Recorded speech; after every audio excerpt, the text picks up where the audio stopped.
All right. Well, we should be good to go on YouTube again. Apologize for all that.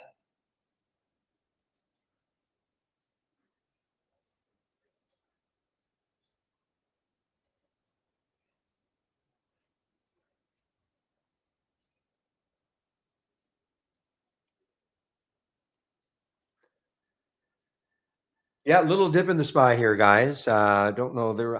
There were some economic numbers I think coming out. I think they were trying to do a jobs number and a few other things. But meanwhile, meanwhile, CRNC has been. Hopefully, some of you guys took advantage of it.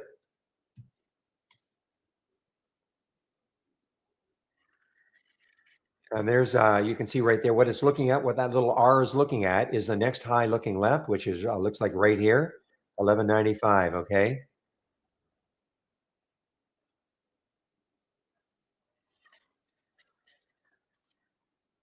SGBX making another high.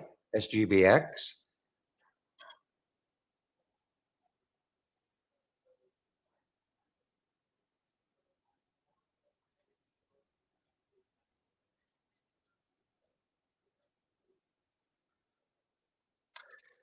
All right, guys, 10:08. So I'm going to go over my homepage right now. Okay, thank you, Pepe. There's probably nobody there, but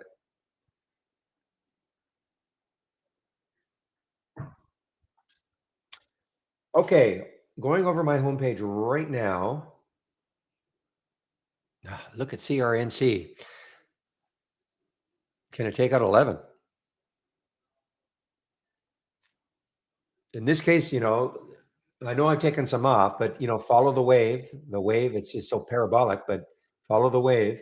There is that next high now, 1213. Imagine if it took that out, 1251. This is why I love these earnings plays, these ones, these sort of forgotten ones.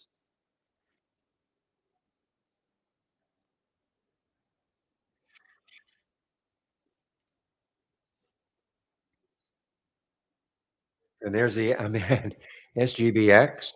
You're not a nobody. You're right. You're right, Pepe. You're the biggest somebody I know without really knowing you. I mean, it's still got room. I'm gonna look. I mean, it still have room. I'm not saying it's going to get there, and that's almost $10. SGBX, almost $10.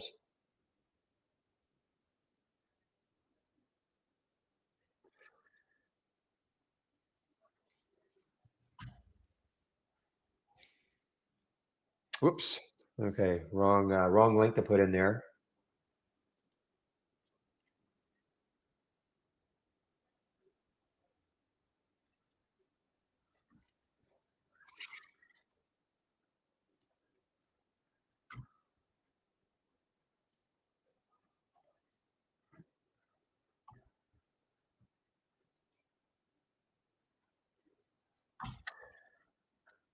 Wow, 12. Okay, guys. My homepage link.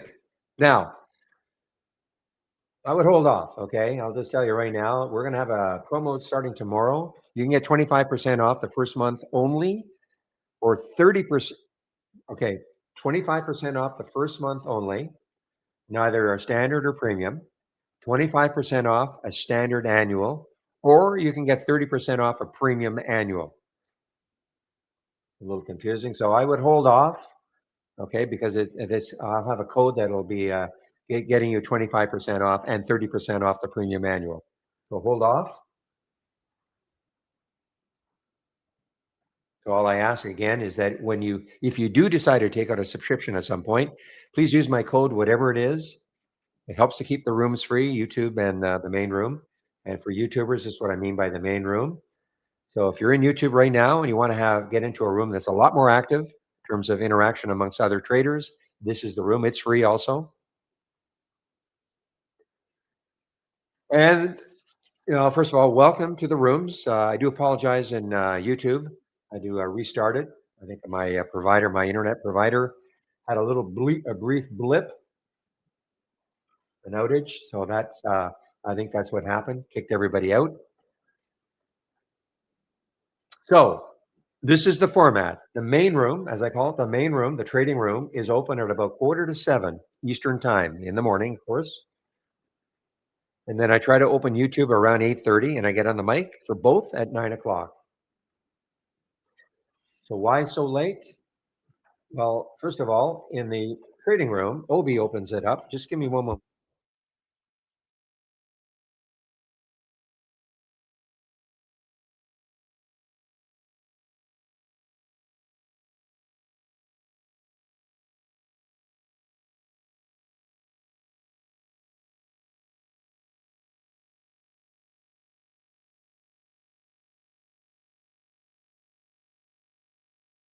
Okay, guys, give me about 2 minutes, 2 or 3 minutes, okay?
Okay, guys, sorry about that.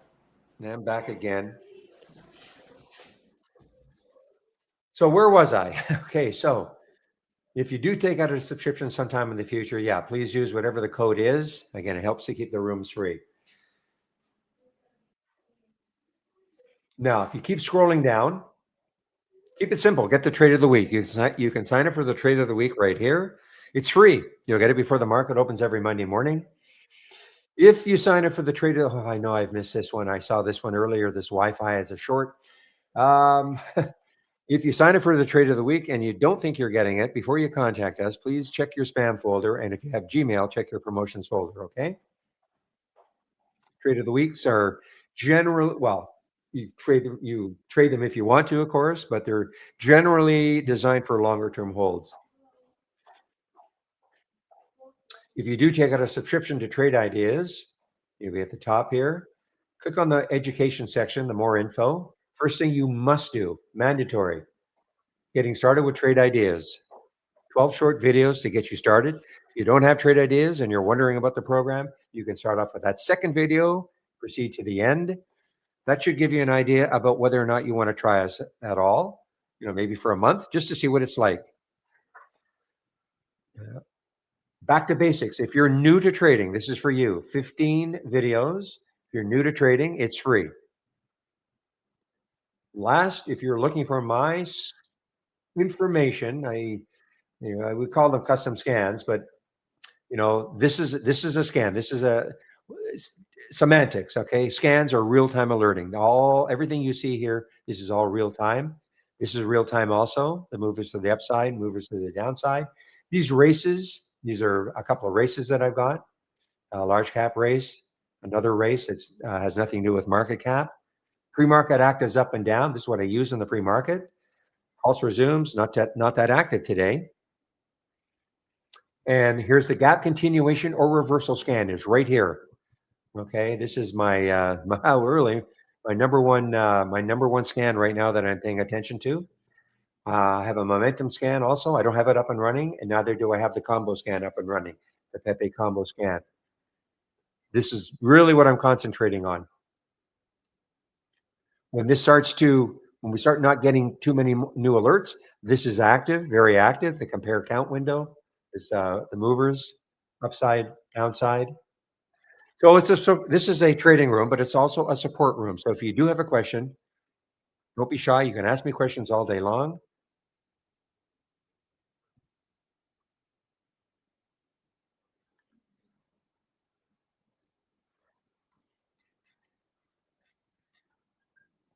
Man, I've missed out on a few things, but at least I got the CRNC.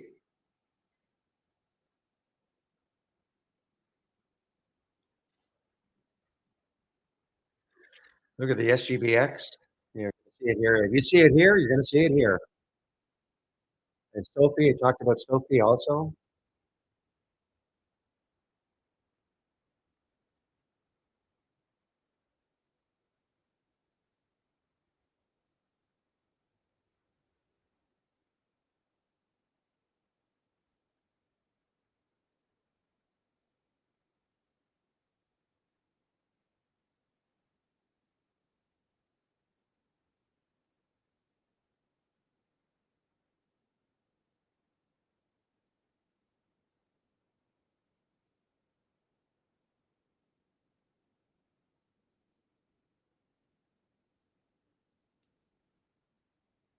How did Jack end up doing?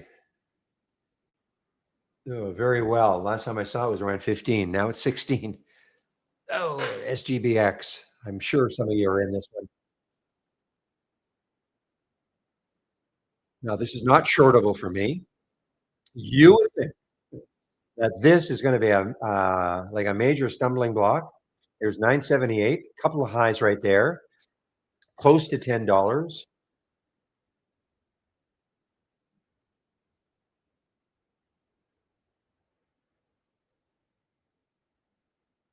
Now, if you're looking at a monthly chart, there's a high. Now, you get a weekly chart. Yeah, that's that high right there.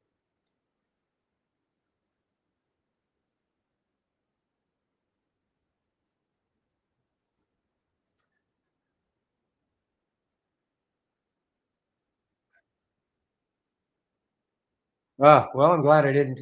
Okay, I didn't really miss that much in the EOSE then. It popped up, and look at that big drop, 1422 down to 1363. So now I will put a price alert though at the high of the day in case it gets back up there later on. Okay, around the high of the day because it still has a lot of room. A lot of room.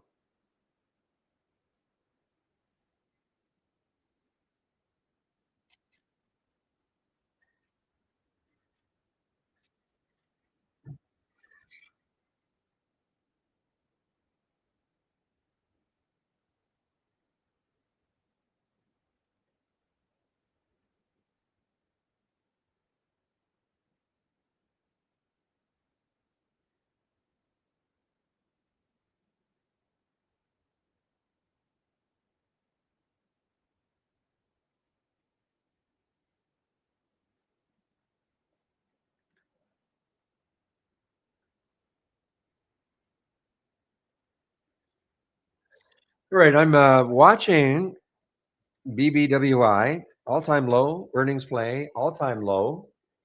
I mean, that technically would be it, 1563. Just kind of hanging around 16. I mean, maybe we get a bounce, but I'm still looking maybe to short this one. It's an all-time low now for BBWI, and it's an earnings play.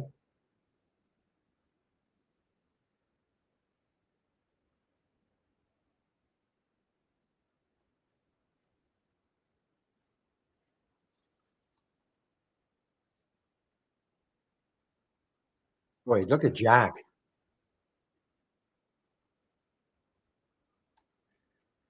I don't think we have Jack in the boxes in Canada. I don't think so.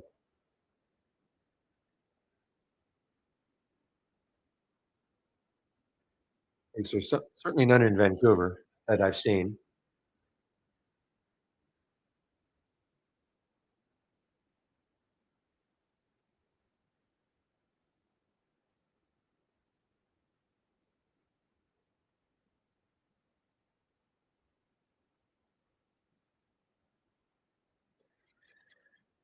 I mean, it still has a little bit of room. 1698 is the next high. There's Olma. Wow. Boy, so above yesterday's high now.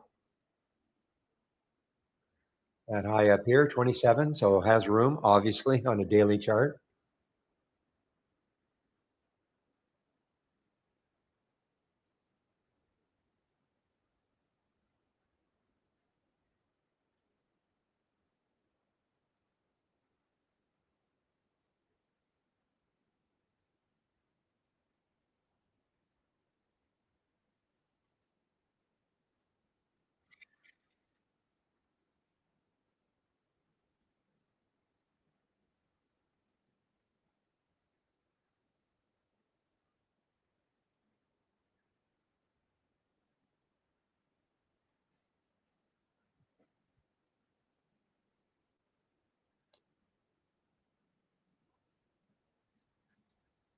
Wow, Wolf. I didn't. The reason I didn't take Wolf was because it looked so parabolic. It still does. I mean, but it is just ripping now. WULF.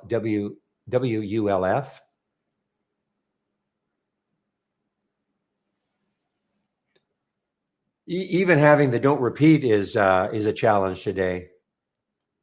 Wow. These are all these are all the stocks that came in. Okay. This is the don't repeat version. So you're only going to see the symbol once unless it triggers in another strategy or another scan.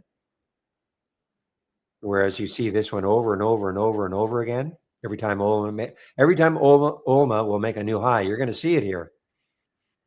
Here, you're going to see it the very first time of the alert, 946, 2112.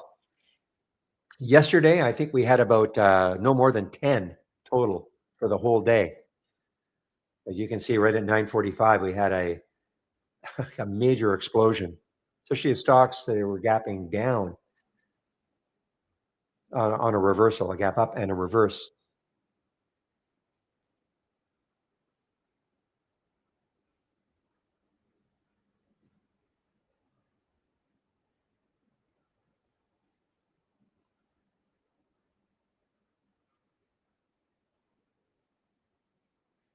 Okay. Now, hopefully, if you guys took this one, you've taken some decent profit out of it. This just got halted on the way down. Now, SGBX just got halted on the way down, and it's halted right into the VWAP.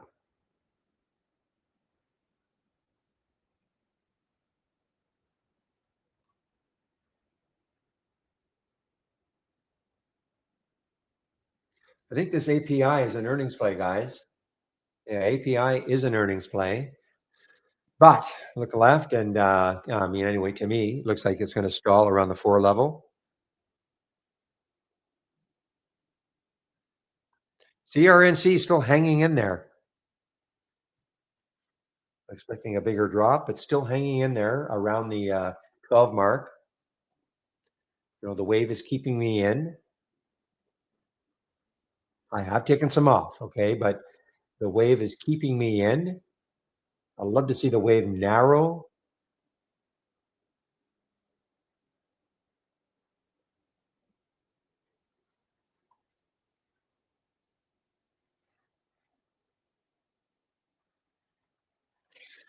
So why don't I put a price alert just at the high of the day or just over 12 and see if it can take it out? And if it does, the next high is 1214. I just have the feeling that this could be it. There are shorts available for me. Excuse me, at Interactive Brokers over 600,000.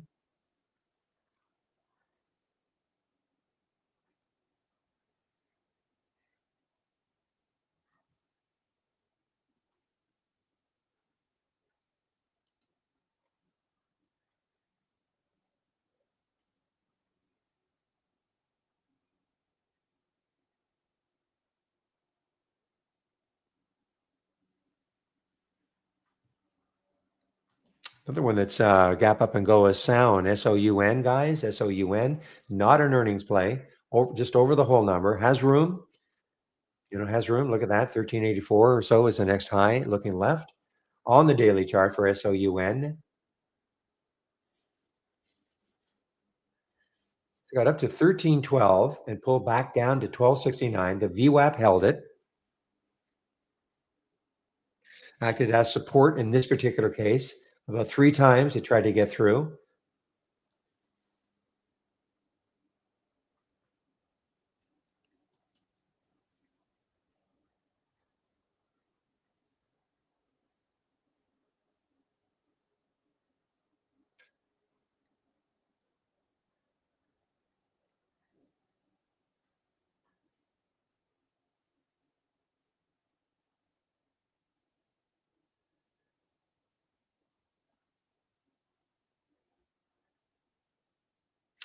MAGN is trying to have a little bounce here, guys. MAGN.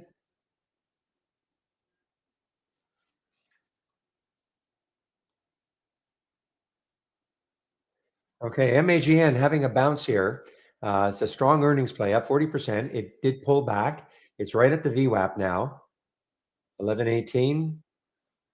Now, that says 11.33. That probably does not include the pre-market. This includes the pre-market volume.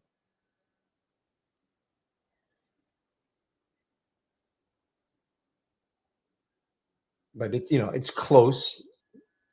So I'm going to put a price alert around 11.29. See if it first of all takes that out and starts to move. Maybe turn that orange into blue.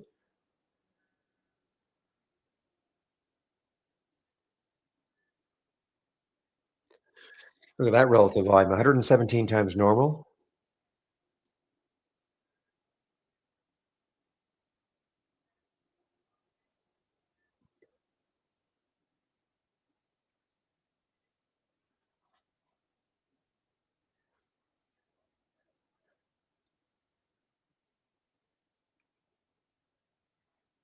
You mean these channels here? I just don't have them up, Wolfhound, if that's what you're talking about. When you say only of it, no, when you say the different channels, are you talking about these channels? These channels, these different, the sidebar. What do you mean by the sidebar?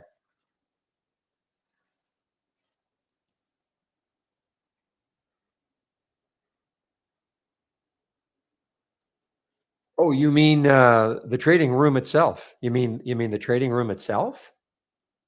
Oh, the specific stocks. Can you not see this? These are just tabs.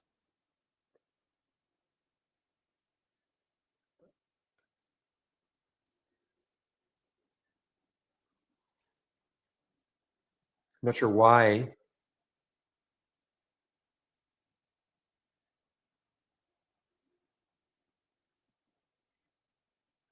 I'm not sure how to help. I'm sorry.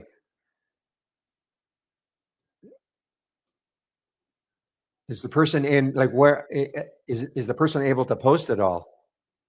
Maybe they're in the general market talk. I think that's the default when you enter the room. You're put into the general market talk.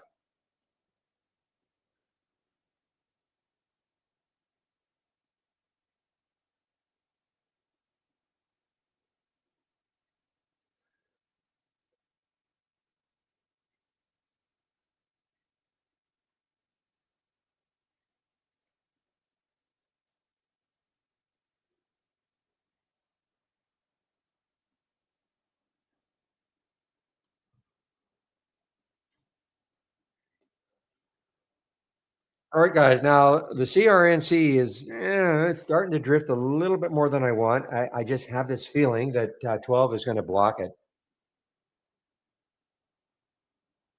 But the wave is still blue.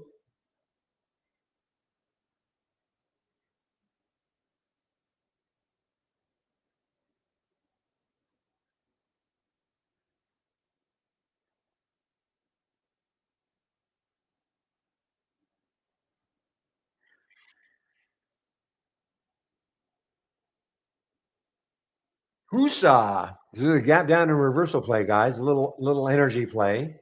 Gap down and reversal play. This is not an earnings play. Boy, you got hammered down 22%. They're doing a financing at 350. So it's a little bit above the financing price. Okay, 2.9 million shares, 2.29 million shares at 350. So they're raising approximately $8 million. And so that's why the stock got hammered down. but over the financing price now.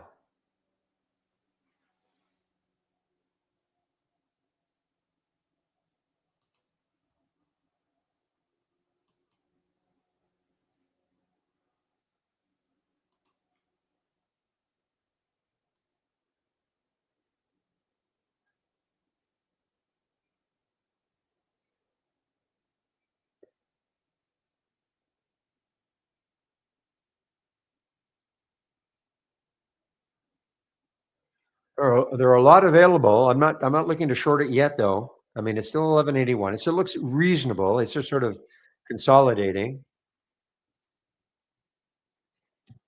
We're talking about the CRNC. Yeah, there's 600,000 at Interactive Brokers, but it is looking a little weaker now. Now, I know I say I'll wait for an orange, the wave to turn orange, but probably if I go to a 2-minute chart, not quite, but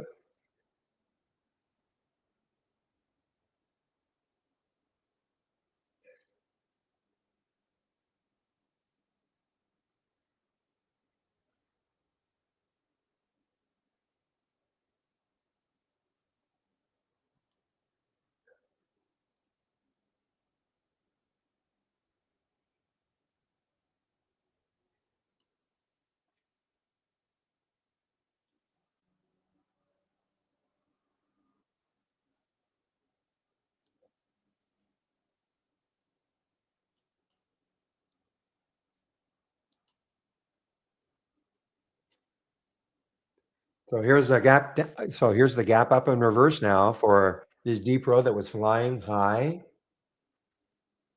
You know what?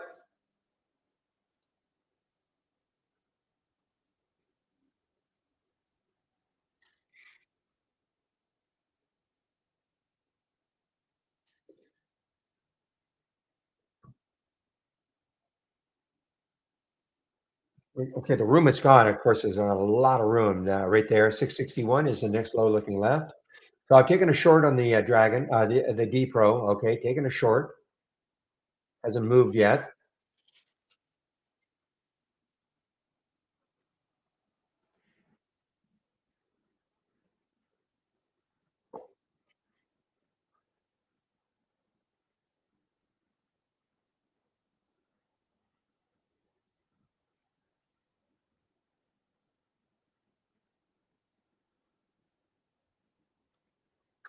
I don't want it to see 9 or 8.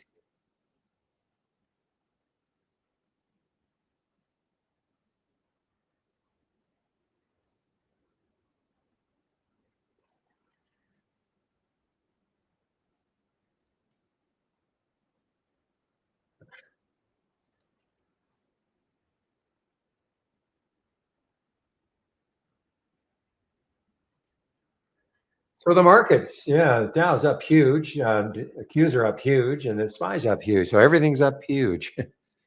There's no disconnect today,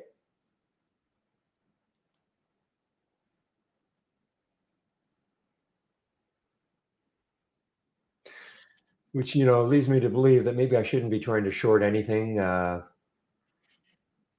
the market is so strong, going against the tide.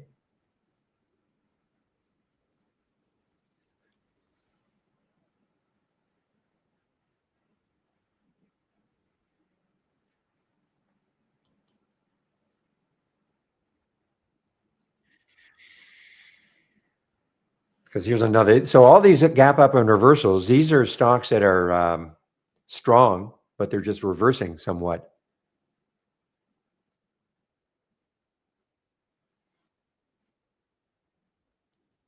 The same thing with the ORIC.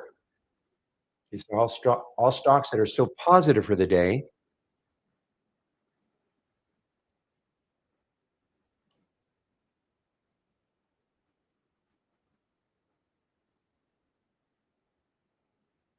PAX, guys, PAX, PACS. This is just now breaking over 27. Earnings play, breaking over 27, breaking through the VWAP. High of the day, I guess. Yeah, high of the day. Right now, high of the day. Almost. High of the day is 27.48. So it's, yeah, volume is coming in, and that is PACS. It is an earnings play.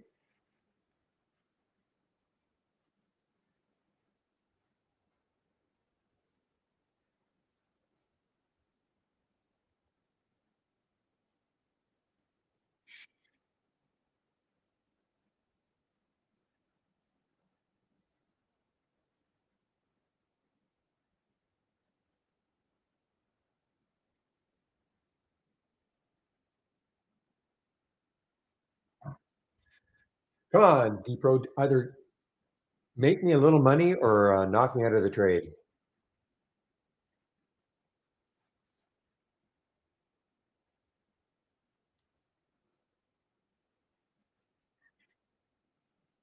Boy, Sophie was nice. I did not take this one. Little bit, a little bit choppy. Choppy for me, meaning that it's piercing the wave. Okay, it's not sitting on top of the wave. These bars are not just sort of sitting on top. It's okay if it goes in a little bit, but if it starts piercing the bottom, it's for me anyway. And this is a big float. I'm surprised that it's acting like this.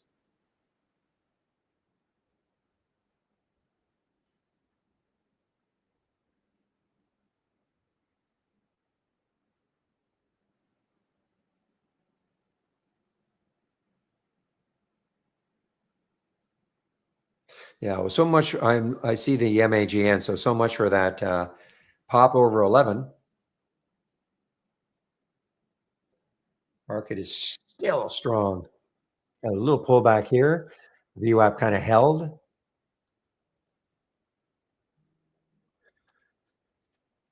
All right, guys, 10:39. So I'll be taking a break. Still a while, an hour and 40 minutes from now. Somebody will take over for me in our YouTube room. Today is Thursday. It should be Steve Gomez. You know what I'll do? I'll just confirm.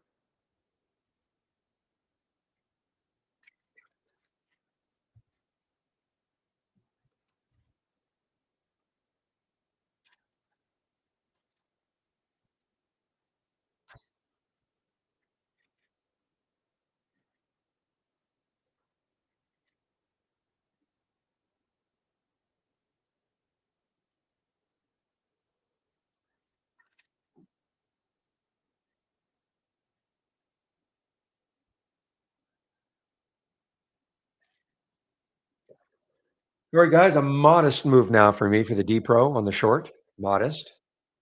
Look at Olma. Wow. So what I want to see is D Pro over and over again.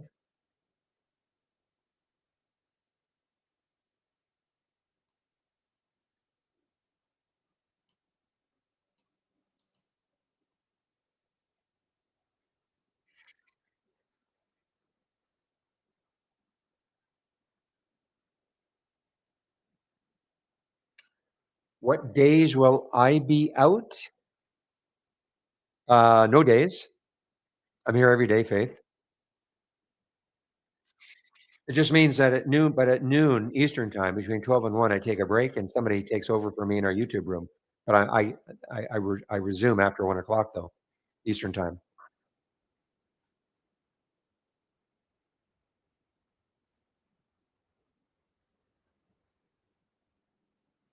Okay, guys, SGBX is now it's trying to hold 8. SGBX trying to hold 8 through the VWAP.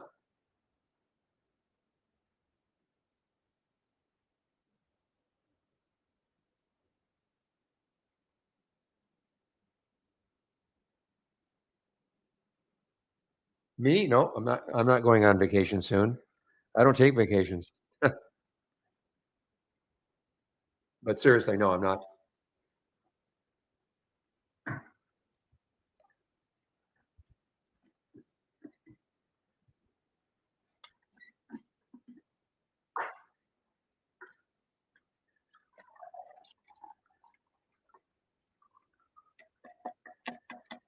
Yeah, I went to Peru in June of this year. Yeah. Or sorry, not Peru, but Peru.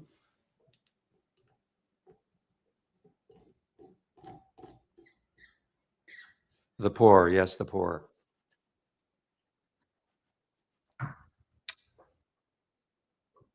Okay, guys, let's see. What happened with the SPECs or not the SPECs? It's GBX. Okay, well, put a price alert. I mean, it's still up 31%. It's pulled back, yes, but it's trying to hold the VWAP, trying to hold the VWAP area.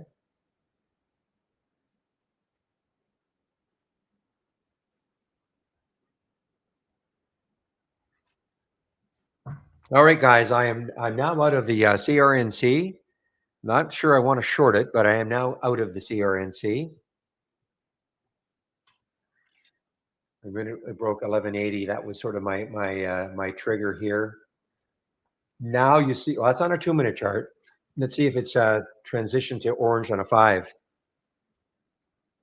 So that's what I do. Okay, when I start to see the downturn on a 5-minute, yet the wave is still blue, I will go to a 2 to see if the wave has turned orange. And it did. Remember, I've got these things thumbnailed on my other monitor, so I never go. You don't see the stock here when I'm in a trade. It's thumbnailed on my other monitor, so I'm always keeping an eye on it, whatever I'm in.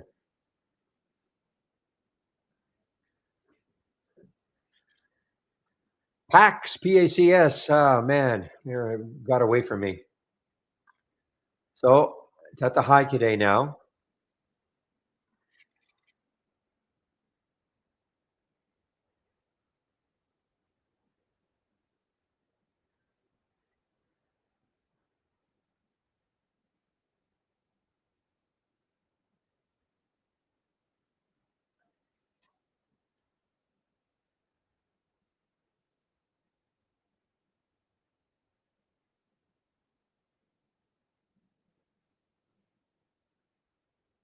Ooh, okay, now this was a gap up and reverse,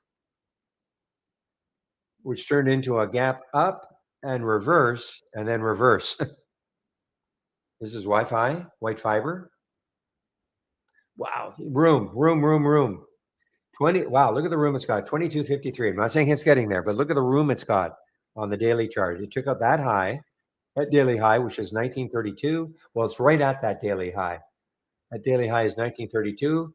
So we're at 1930 right now.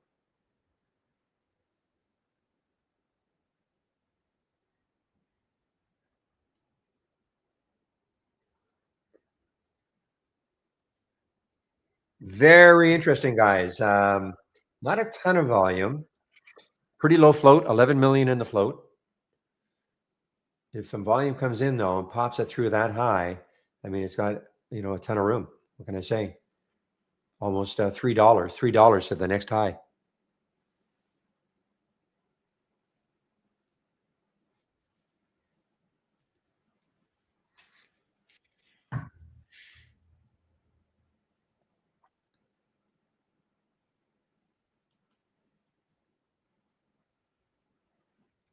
This is one that I think this was 2 days ago, and it had an amazing run, and I didn't take it because the spread wasn't great, and yet it tacked on about $3. I remember this one.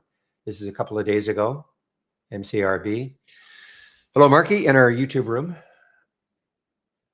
Yeah. Now look at it.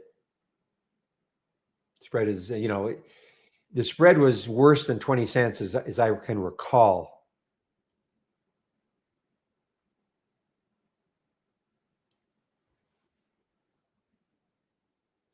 My thoughts on BTA stock, or sorry, BTAI. Well, I guess it's an AI stock. So let's take a look at it. So my thoughts. So it has to take out 2. The next high would be 207. So to me, if you're looking for like an intraday trade, the 2 level might struggle to get through that. I mean, it's been beaten up.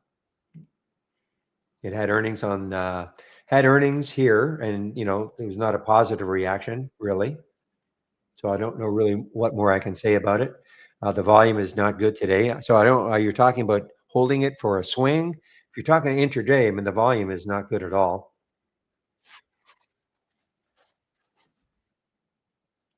And a swing, well, I mean, what, like, what, it's got a lot to get through. So I don't see that much happening with BTAI personally. Only like the relative volume is only 0.67, so it's not trading even normally. But don't let me stop you.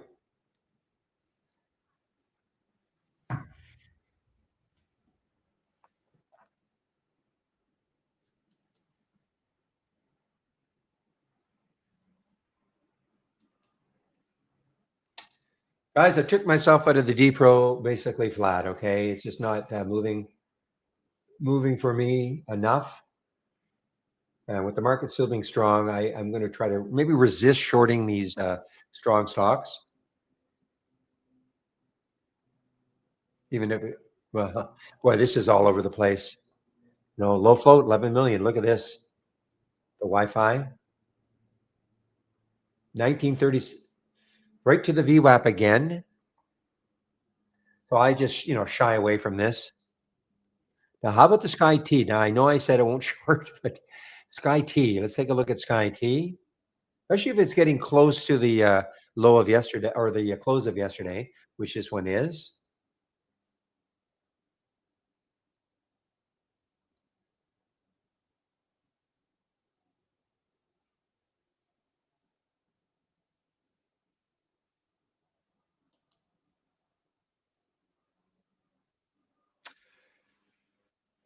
I think I remember shorting this one weeks or months ago. This HSAI, it was an awesome short. I might have been this day or that day.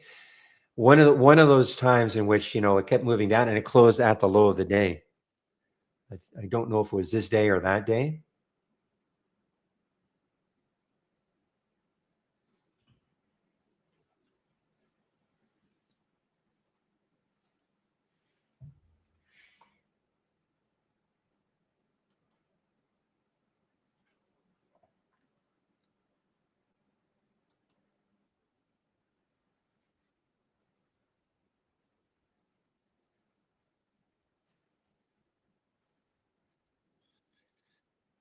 Oh, here another one, guys. Another gap up and reversal play. Now this is getting close to yesterday's close.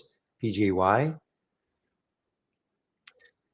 The only way I'll take some of these is if the market starts to really, drift down. Like a lot of these are just have moved because of the market.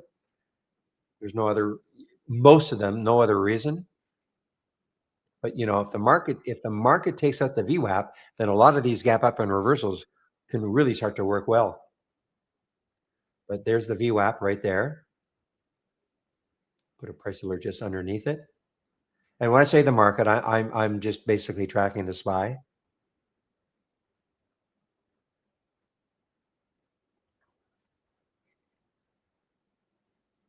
There, Qubit had a great reaction to earnings a couple of days ago, 4 days ago. Another earnings play here, this ALLT.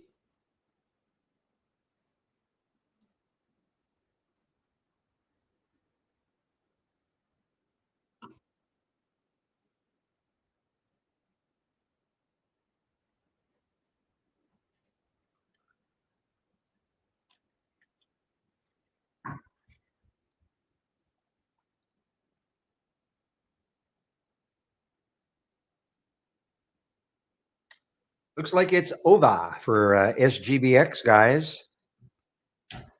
That was for you, Obi. OVAH.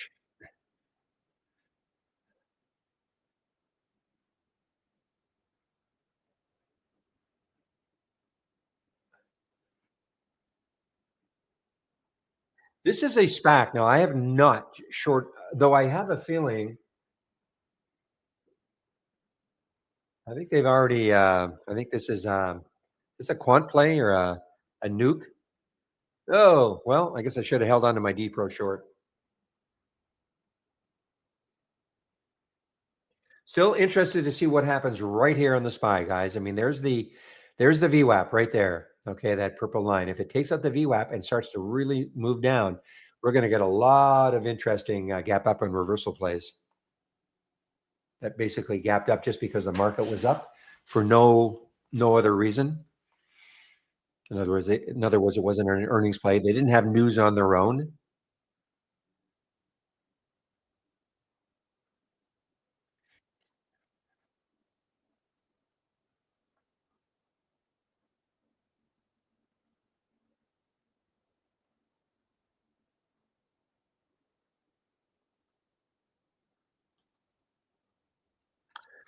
All right, guys, I've just confirmed that it'll be Steve Gomez taking over for me in our YouTube room in about a little over an hour from now,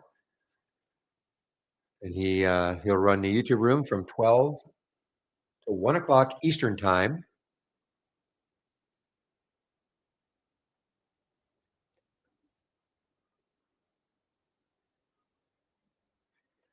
Enrico, here we go. This might be an interesting one. Fermi, FRMI, but yeah, to me anyway, the lows are too close. The next low is looking left, too close. All right, guys. Well, there's a SPY now. So it did kiss the VWAP. Okay. Now let's see what it does there. Does the VWAP act as support, or is this going to be it for a while?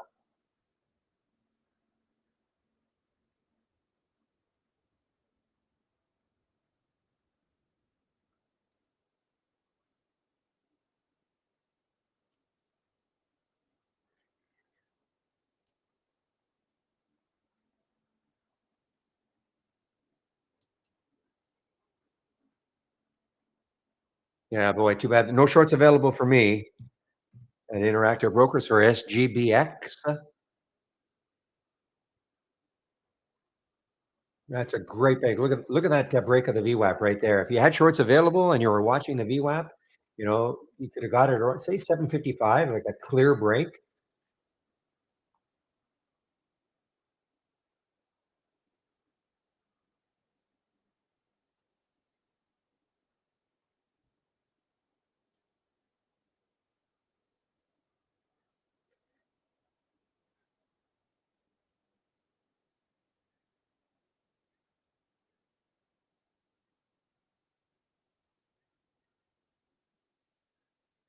Now look at this. I mean, you're starting because the market's reversing. You can see a lot of gap up and reversals over and over again. Not different stocks, okay? It's just the stocks from before are now really starting to like the Qubit.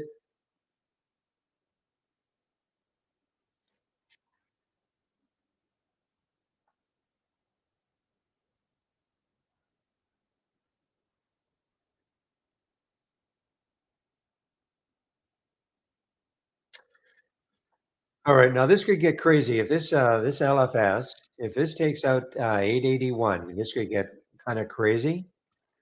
Another low floater, 12.5 million Japanese stock went really crazy about a week and a half ago. 171 all the way up to 1252, closed here at 1137.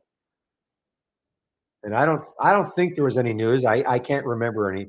Actually, I do remember some news. I think they were in 111 schools, or this is a Japanese stock. Let's see if I can find it in our news. What day was that? That was 1111.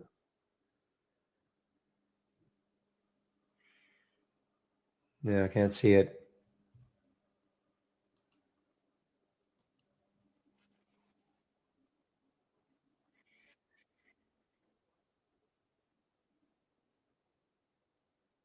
Yeah, I mean, I like our cat, but 660 is the next low, a little close to 687 for me anyway.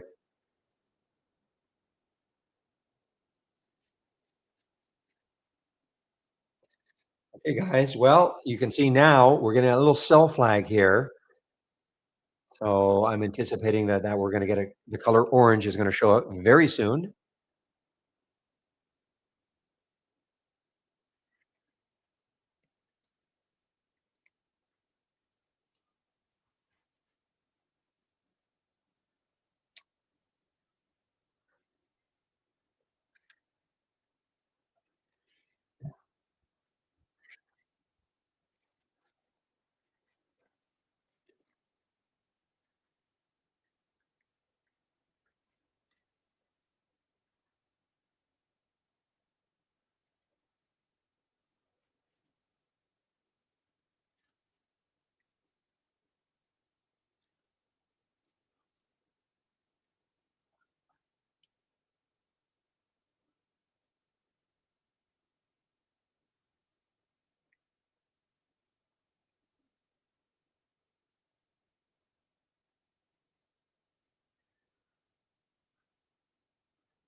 All right, guys, I'm just looking for something that hasn't already been running down, like a new one on a gap up and reverse, a new one.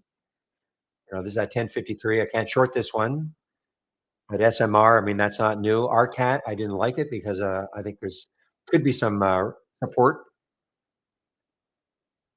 I'm looking for a new one to show up here.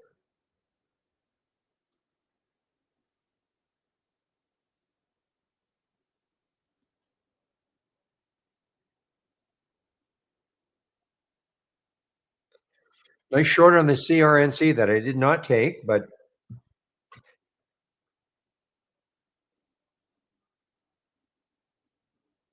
through the VWAP now.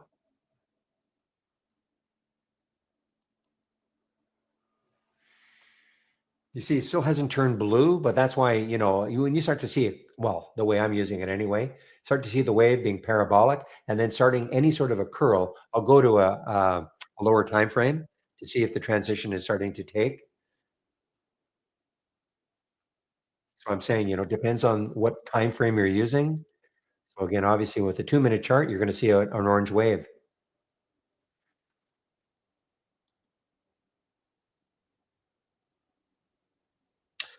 Are you talking about in the room, Joseph?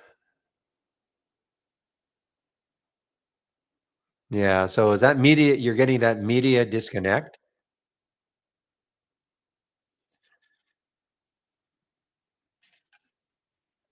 Yeah. I mean, I had a problem earlier, and it was not just a media. Okay, good. So I think my provider, which is my internet provider, had a minor outage. We had that situation. I don't know, 3 weeks ago, a month ago. Just minor little outages, like for a second, which caused the in here anyway. It caused a disconnect.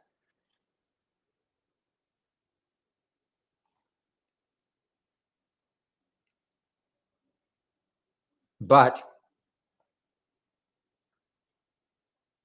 I haven't had one in a bit. Remember Metsi from yesterday, guys. Okay, maybe this one could be you.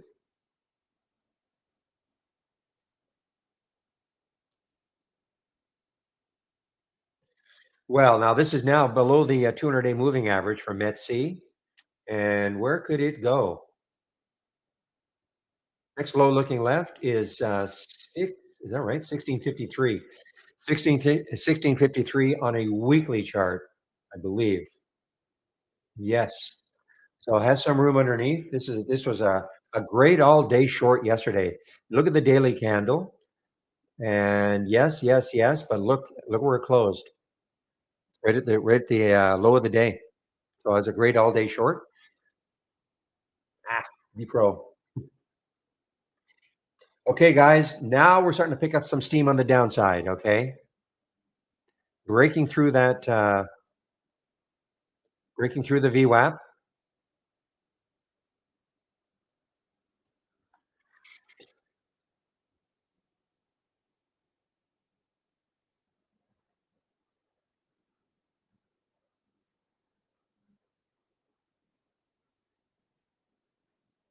This is an earnings play. UTI is an earnings play. UTI is an earnings play.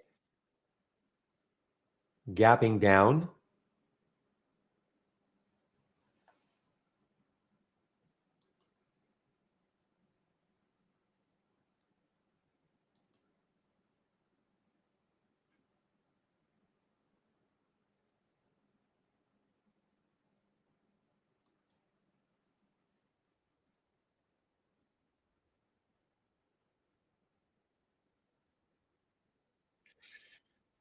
My problem with it is it's too close to that whole number. 25 could be a psychological number to hold it.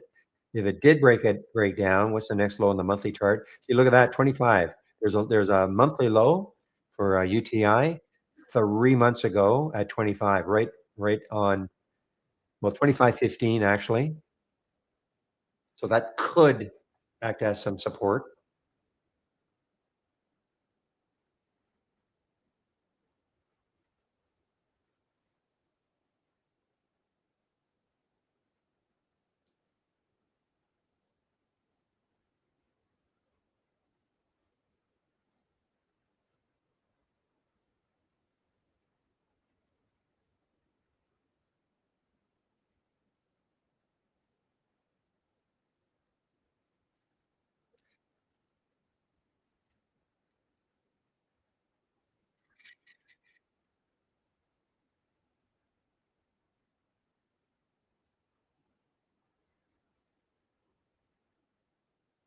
I mean, I may be wrong. I mean, this might just crash right through 25 like nothing, and that's a UTI. Spread is it's not terrible. It's a 10-cent spread right now, 0515. These continue to move down. It's just that I'd be chasing these.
All right, guys, I'm very interested in shorting this Met C. The next low is down here at 1644, so there is room.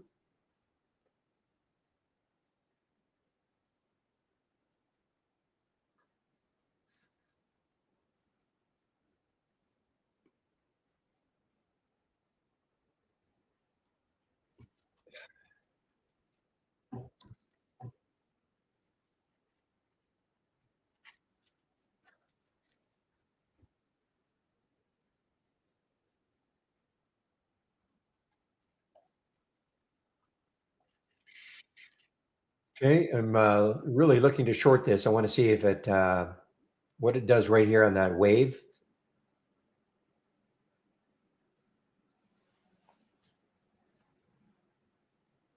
The 200-day moving average is, yeah, it's way below at 1832, so that's not an issue.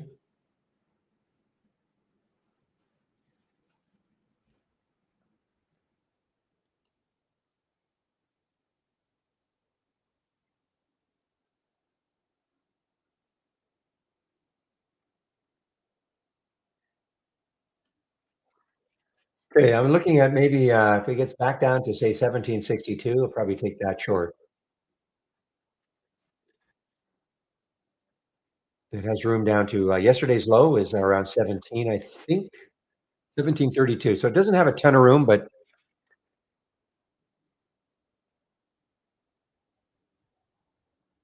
just looking at what the market is doing too. Hopefully, maybe, well, I don't hope the market goes down, believe me, but if I'm going to short something, I'd like to see the market moving down, at least not moving up.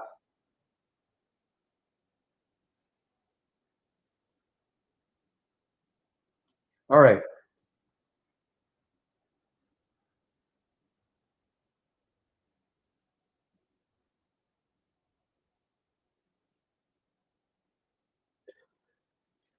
Boy, look at the C. I mean, you'd think the market was down 1,000 points, but these are just all gap up and reversals. Kind of what I thought might happen. Not that I was thinking this would happen, okay? But it's just that, stocks had gapped up for no reason other than, the market was up.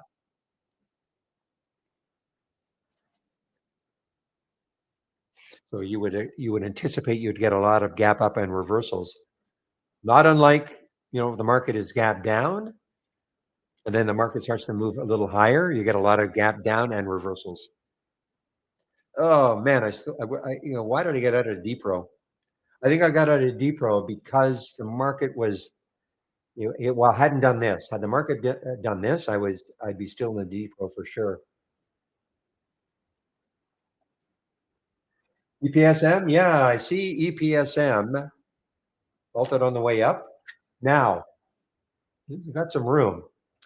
The next high looking, a lot of room for EPSM. But okay, this is a little crazy because it got halted on the way up. So remember, guys, this screen you see here, this blue screen, has nothing to do with trade ideas. This is time and sales. Time and sales from Interactive Brokers. There's your halt there. Well, you actually see the symbol. Sometimes you don't see the symbol, but this is EPSM, halted at 353. This is trying to tell you where it could open. Now, the hard to believe it's going to open down here when it got halted on the way up, but we'll have to see. Ah, right. Is this still blocked at IB? In other words, you can't short it, can't, even though there are shorts available, they won't let you buy it.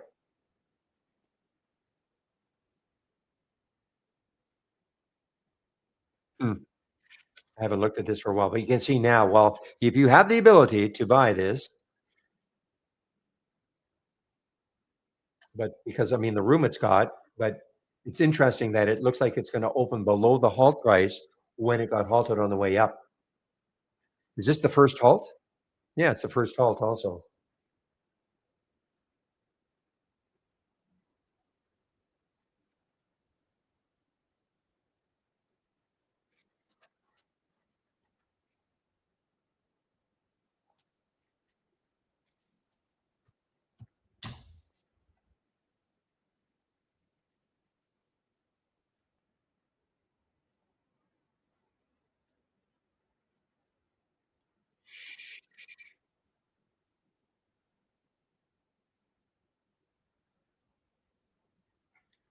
Boy, some of that. Well, the SGBX really giving it up. Really, really giving it up now.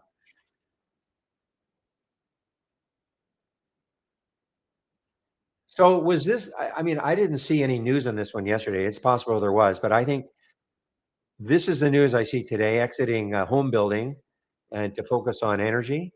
I don't. Was that at all talked about yesterday? I don't see it. I don't see anything. This is like a yeah. This is like the news today for it. But I wonder if people knew that's what they're going to be doing.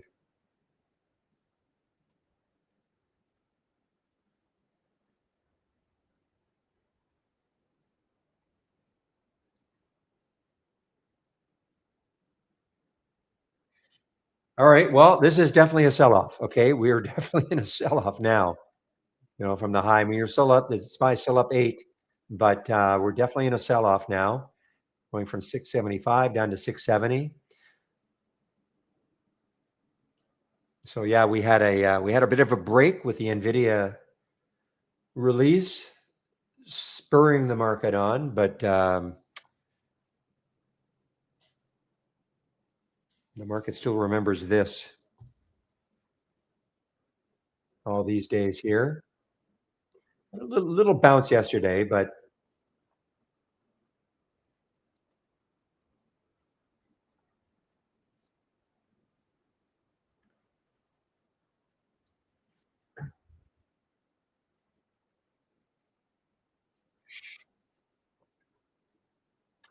LXEO. This is another breakdown here, guys. Barely positive now.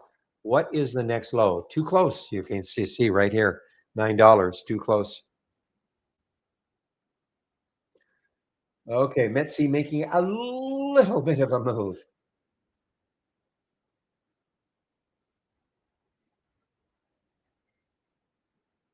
Boy, this is a sustained sell-off now. I mean, could we go negative today? We could.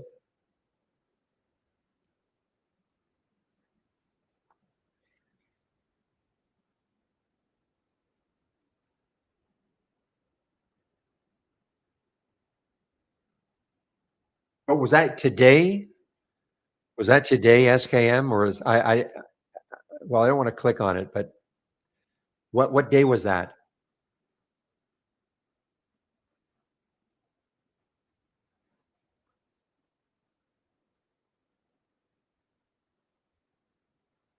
Yeah, it's dated today. Yeah. So I mean, I do see that news, yes. But in advance of all that, it was just ripping.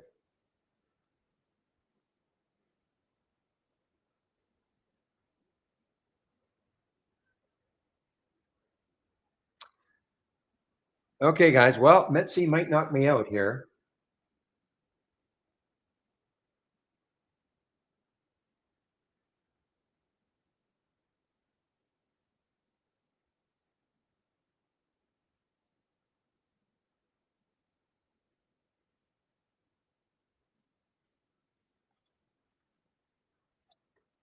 Or not.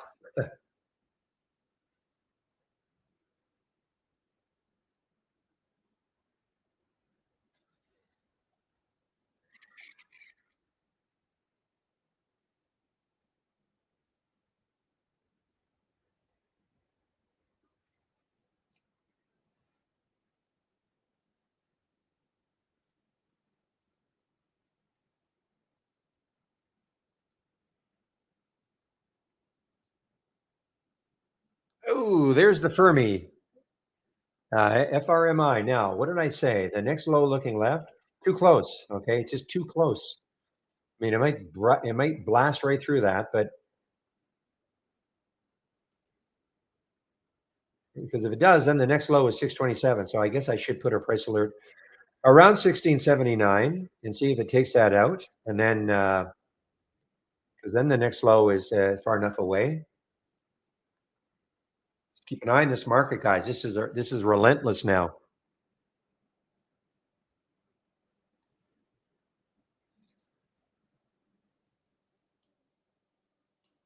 And there's the Fermi now.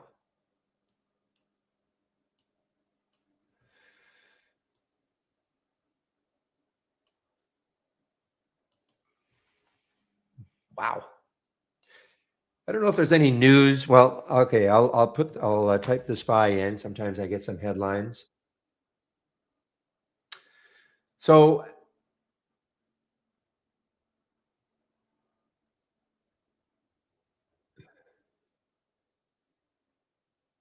what? There's the spy. Wow, taken out. Wow, this is a big sell off now. I mean, there's no no hiding this now.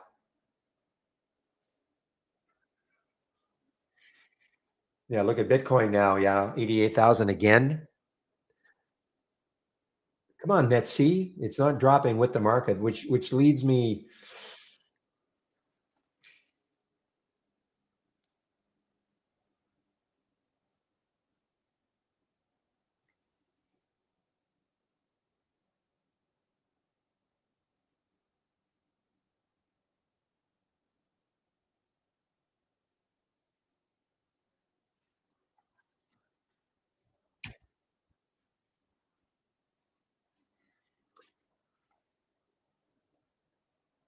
So what time did this start?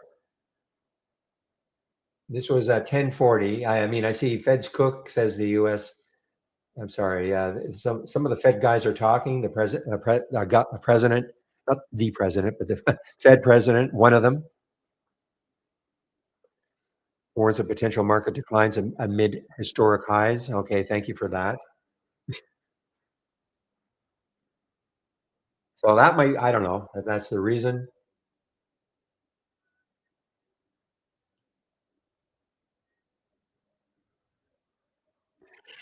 Yeah, all this economic data has been delayed. So now this is being rescheduled. US GDP and personal income is supposed to be released next week. Now it's going to be rescheduled. Okay, that knocked me out of the BET-C.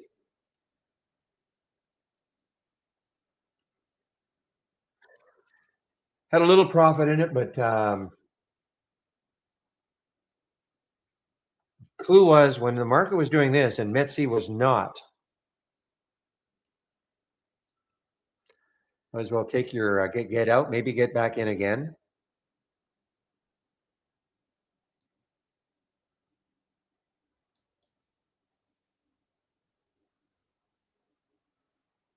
Look at all these reversals. I mean, at one point this was a gap up and go.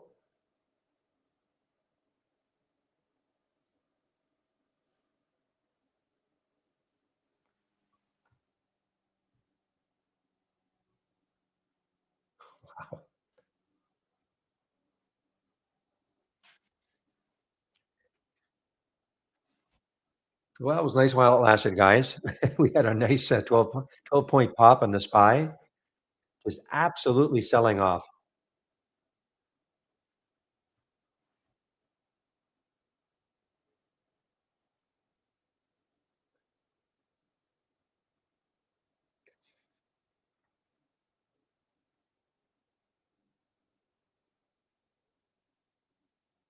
Wow, look at the CRNC now, actually broke down through 11.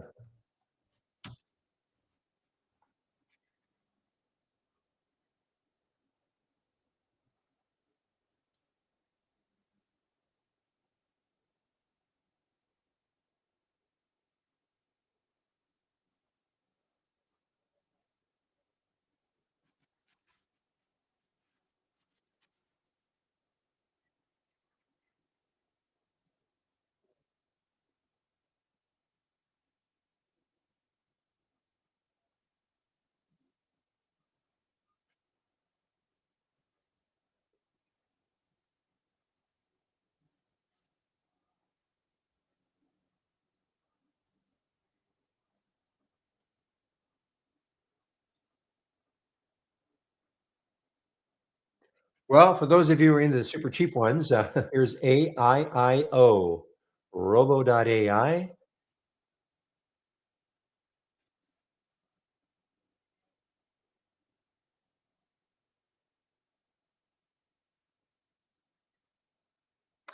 All right, guys, give me a moment. What time is it now? 11:20. Give me about 5 minutes. I'll be right back. I'll be back in about 5 minutes.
All right, guys, I am now back and relentless selling here, guys. Sea of yellow right here.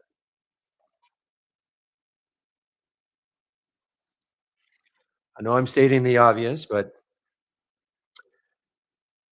it's hard for and it's why did I pick Met C?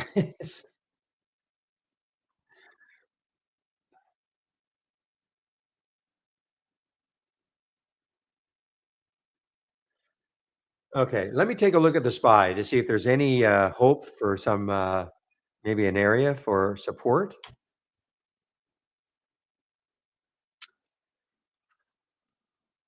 Well, not really. I mean, the next low look at the close of yesterday was 662, so that's why. So it's up 540 from the close of yesterday.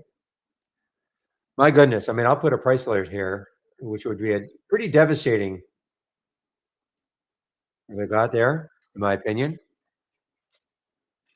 Because what else is going to lift the market? I mean, if Nvidia cannot lift the market and sustain that, well, it lifted the market, but sustain the lift in the market, what else is going to do it?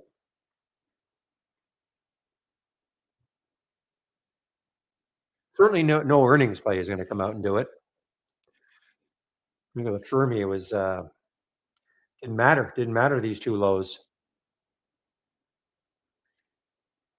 Oh shoot! This was shortable for me. I didn't realize it. Interactive Brokers, EOSE. Oh, what a short! 600,000 shares.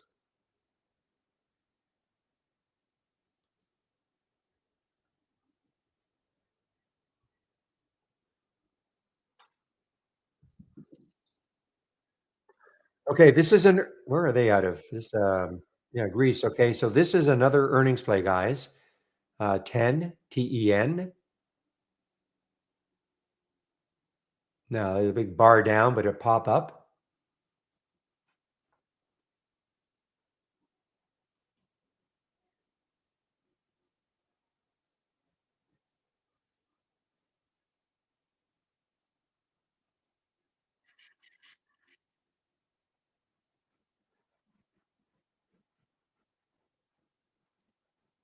Okay, well, maybe a glimmer of hope. There's a blue bar here.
Okay, guys, let's see. Fluence. Let's see what's happening with this one. I mean, is there a bounce in store if the market bounces for some of these ones that you're seeing in yellow here?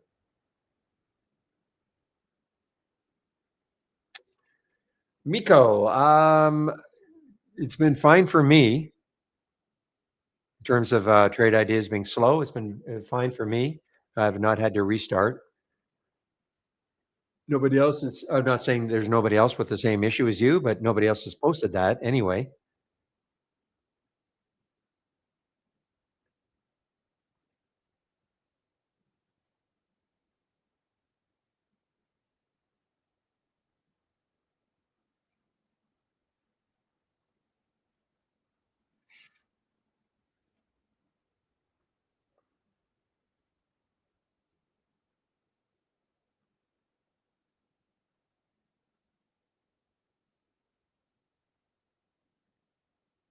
It's interesting. Trade ideas has not crashed for me at all. It went I'm sure it was it's my internet. I know it was my internet, but even when my internet went out for I don't know a second or so, trade ideas did not crash. I did not have to do.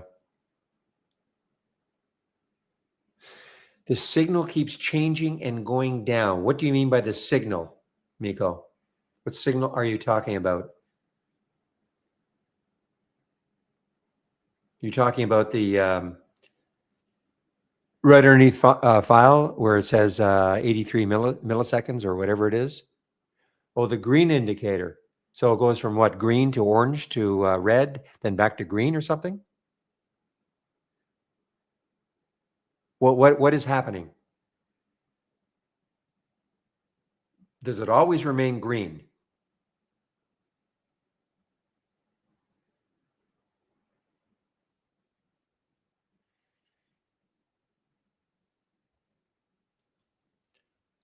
Because as long as it remains green, that means you have a connection. But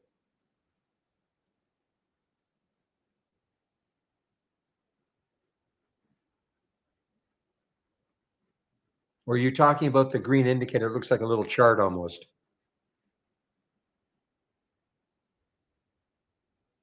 I need some help. What do you mean by the green indicator? The ball or this meaning looks like a little chart?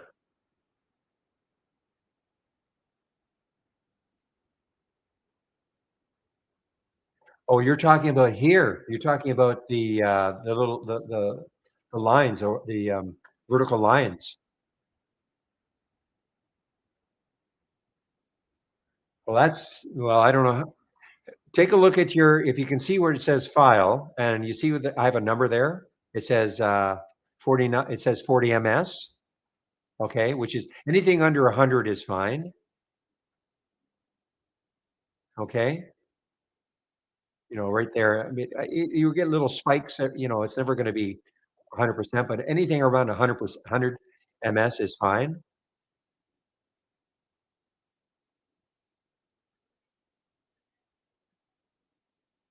Now, do you happen to have any? Oh, wow. Okay, then you've got something going on, definitely. Now, do you have if you did this, if you clicked on Windows and then show all, okay? Yeah, there's a couple of things that could be going on. Do you have too many windows open, especially top list windows?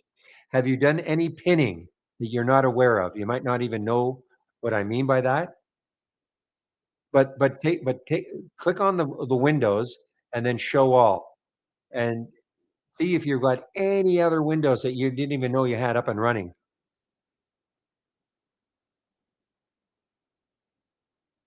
Because the other thing is on a top list window,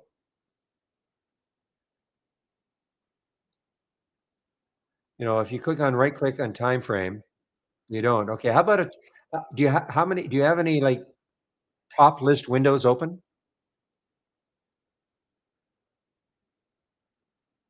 Okay, so 100%. If you took a window, only one, okay, only one top list window, okay. Just out of curiosity, if you right click on it and go to time frame, click on time frame, and then set record count. What is your record count?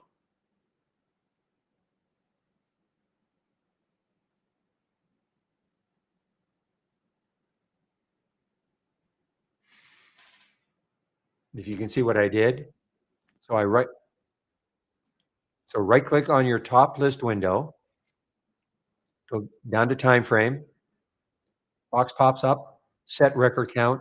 What is the number you see in your record count?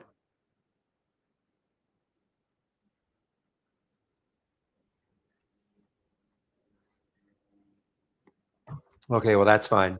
There's some people that have several top list windows open and they have 1,000, which is the maximum. That can really slow down your system, but obviously that's not your case. And 100%, if you did something like this, if you did something like this, and now, are you docking at all? Just out of curiosity. Okay. Now, 100%, if you move a window around, there's not a duplicate underneath it. 100% for sure. There's not a duplicate underneath it. Any one of the any one of the windows, charts or anything. There's not a duplicate underneath.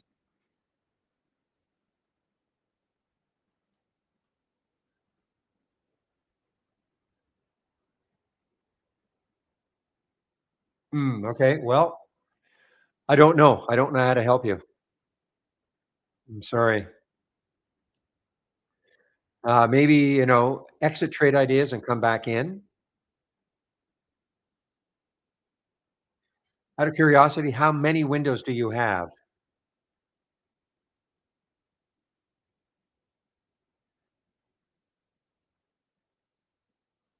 That was, yeah. The next thing is you can go to that green pulse. That's a pulse, and it'll show you how many windows, how many, what you do have open. Okay, so if you click on, if you, so right beside the green ball, right beside the green ball, there's the, as that's what it's called, not a chart, a pulse. If you left click on it, a little box should pop up somewhere. It popped on my other monitor. It tells you exactly what you've got open.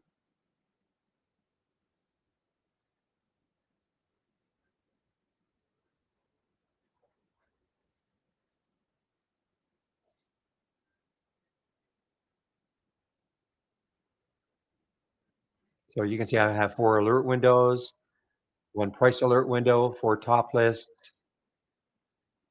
which is, certainly within reason.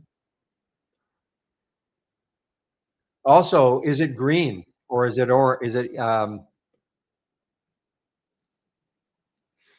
hmm, might be something with your system then, because you don't seem like you're overtaxing it.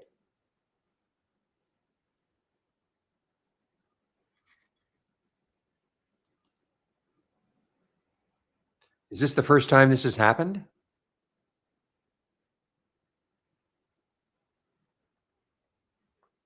Hmm. Yeah, I don't know. I don't know how to troubleshoot for you, and the only other thing I can think of is, you don't want to do it now necessarily, but reboot your computer. But yeah, this market, yeah, wild is a. You know what it is? I call this demoralizing. That's what I call it. Quite frankly, you wake up. Well, after hours, if you watched NVDA, you think, okay, the market was definitely, the SPY was, markets were moving higher. This is just sort of demoralizing.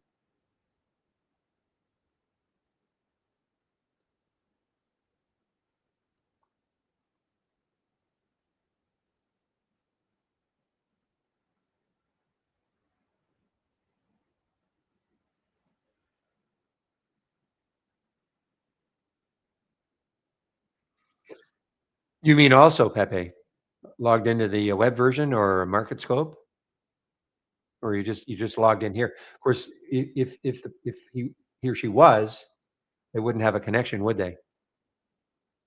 The ball would not be green.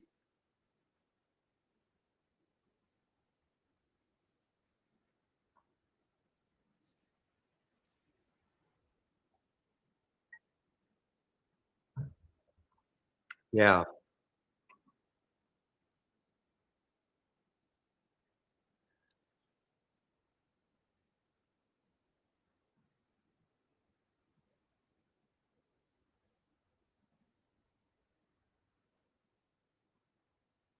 Guys, this market may go negative. I mean, it's incredible what is happening right now.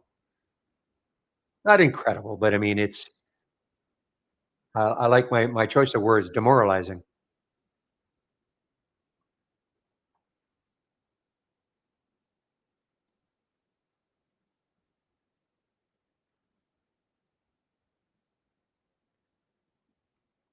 And I picked the one that did not. I can't believe Met-C didn't just drift down with the market.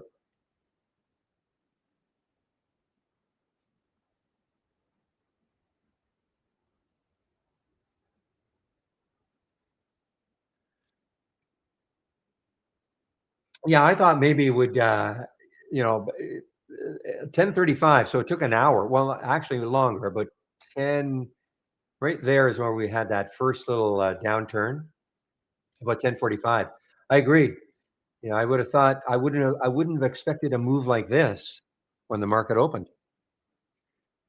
I would have expected maybe not this, but I would have expected maybe some, profit taking earlier, but it wasn't.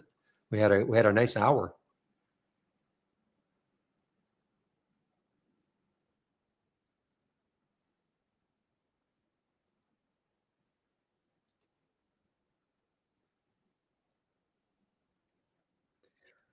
Now, didn't they release or try to release some, I don't know, economic numbers, job data that's been delayed, and it's September's or August? I'm so confused about what well, I say you guys, what you're trying to do with these numbers.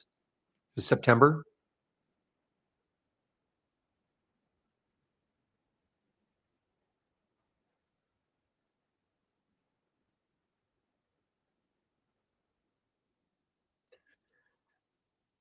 Yeah, so Pepe is asking what version. If you want to know what version, just click on help from the toolbar, help and about. Okay, help and about.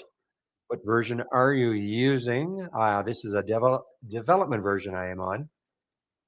So I think you guys have access to this too, 5.7.6.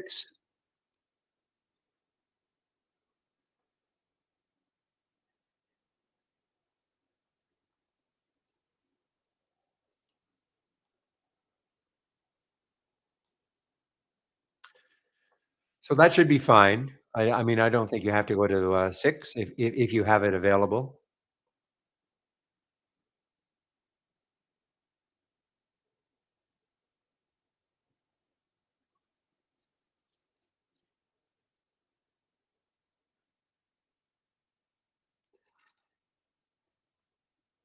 Thoughts on MAGH? Well, I haven't seen it at all today. I know it's been active over this is from our YouTube room. MAGH? Well, you know what? At least MAGH is not succumbed yet. So it's at the high of yesterday. Pretty good volume still. Pretty low float. With a fairly recent IPO of 3 months ago. 515 is the high. I mean, it's hard. I don't know what else I can say, but and at least it has not succumbed to what the rest of the market's done, or most of the other stocks have done. So basically, trading on its own. But you'd be chasing it now.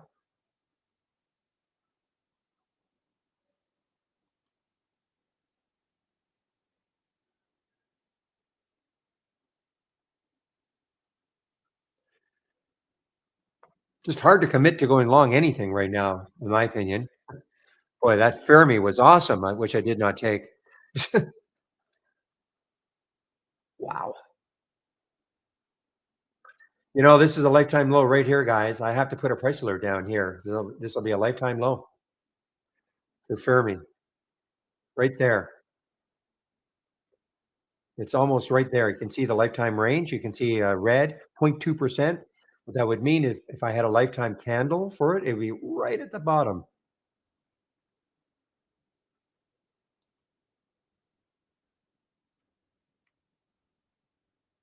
Oh man, 1 point.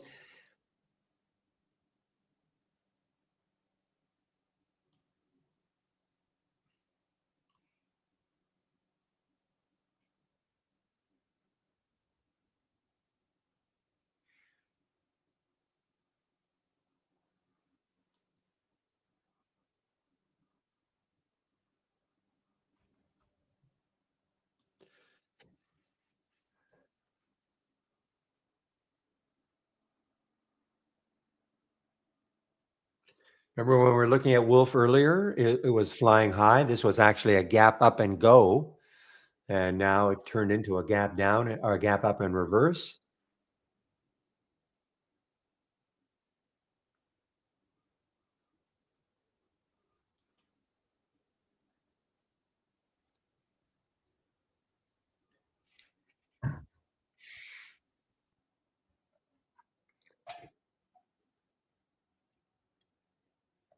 So guys, I may not come back. I'm kidding.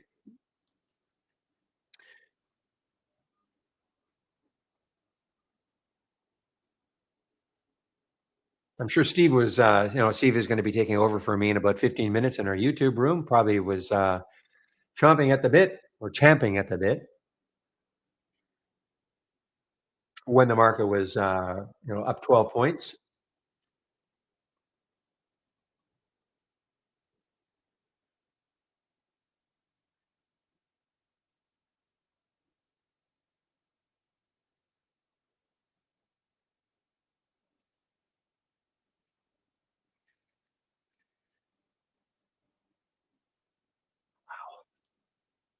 Remember now, guys, a lot of these were gap up and goes that have now turned into a gap up and reverse.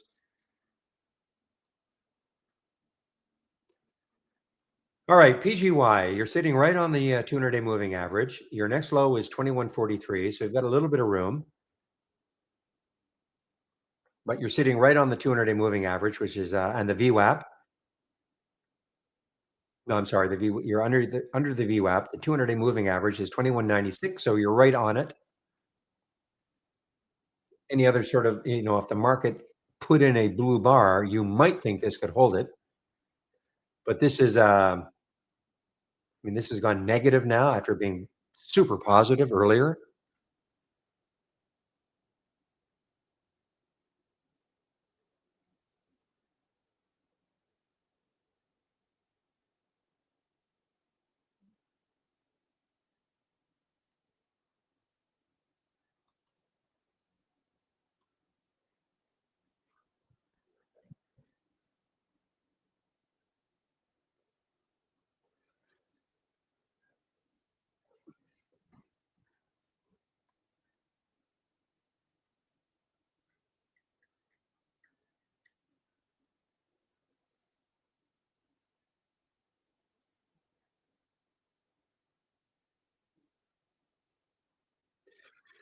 Looking at it another way, maybe we could say that, it was a tremendous overreaction to NVIDIA's earnings.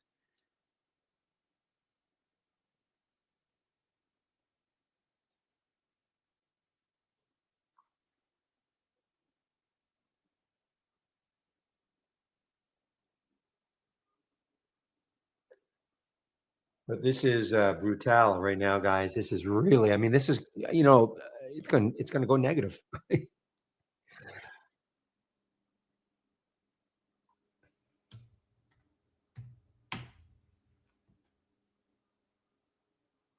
Right there. There's your close of yesterday, 662 and change.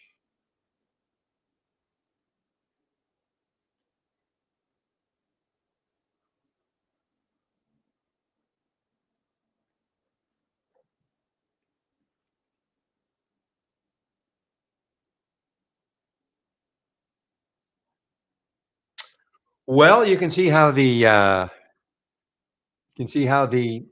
wave works, how the transition from blue to orange. So if you shorted the SPY up in this area, there'd be no reason to get out.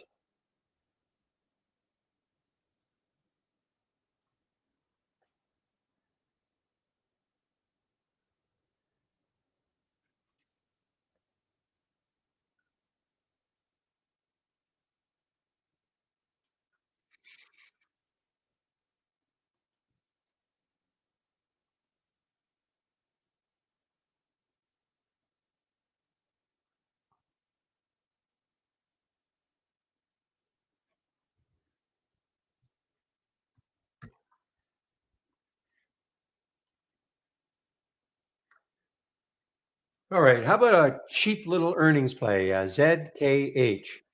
Ugly looking daily chart. And I'm sorry, guys. It's ugly all over. Only 12,000 shares are traded, but it is an earnings play.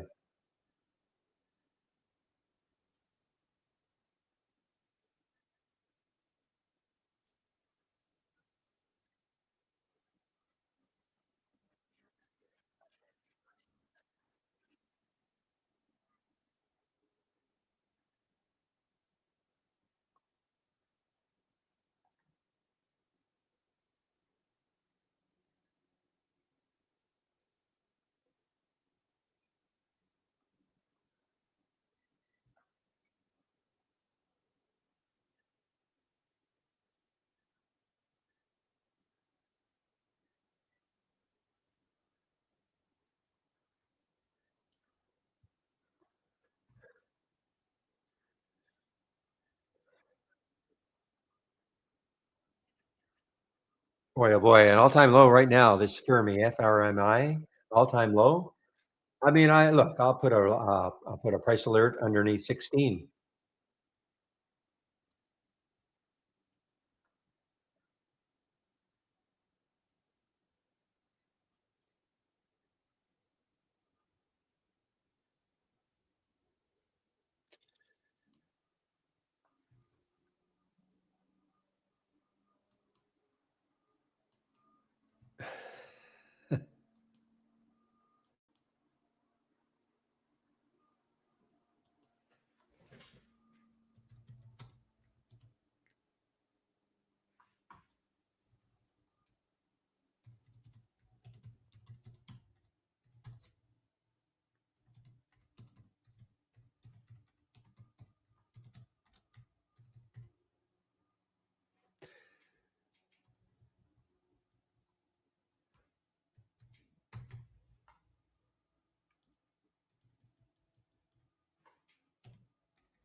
Okay, guys, my music has stopped. I need my music.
All right, guys. Time is it now? 11:51.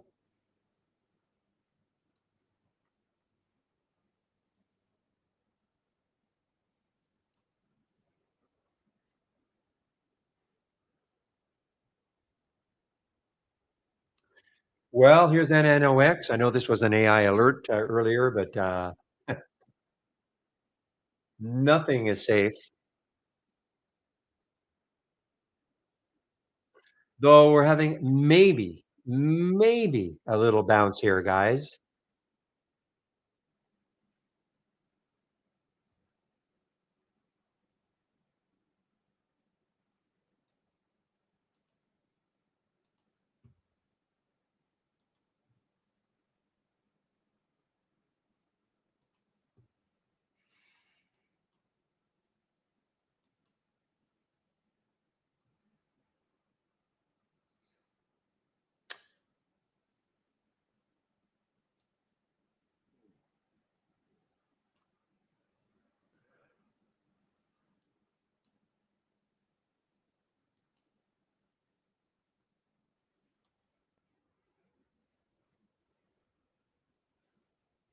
Well, you know what? I mean, CRNC is maybe trying to curl a little here. Maybe, maybe curling a little bit with the SPY. You know, we got this 11. There's the VWAP. I mean, it's still strong. I mean, it's still up 40%.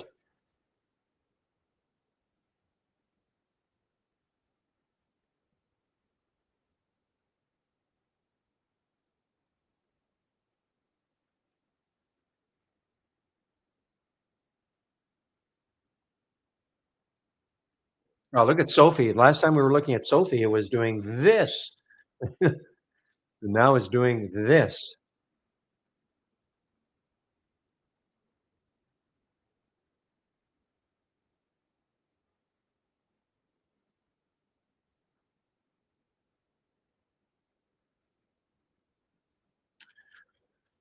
Oh man, guys. Okay, this is sea of yellow again. So another short-lived little pop. Look at that, 68, 68 cents. All right, guys. I'm going to put my announcement in. You can head over and listen to Steve, poor Steve, for his hour between 12 and 1.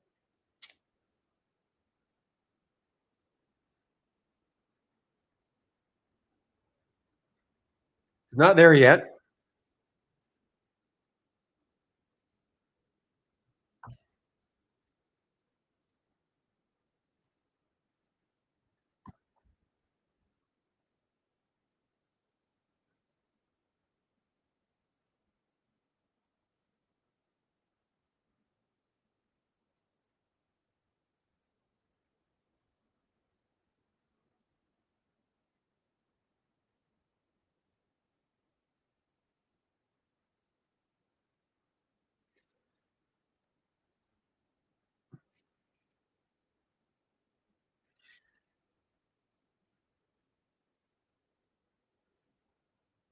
There it is, guys. Wow, we went negative. Almost said a bad word.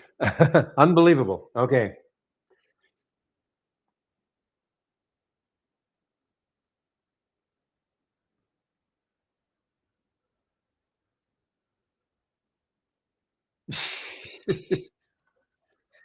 Well, it's not funny, guys. For those of you, I mean, I mean, Steve is good. Steve is more of a swing trader. I know he's been in cash for a long time, so I'm sure he's pretty happy. But you can ask him. It's 11:56 right now, so I'll put my announcement in. I'm just going to wait for Steve to show up.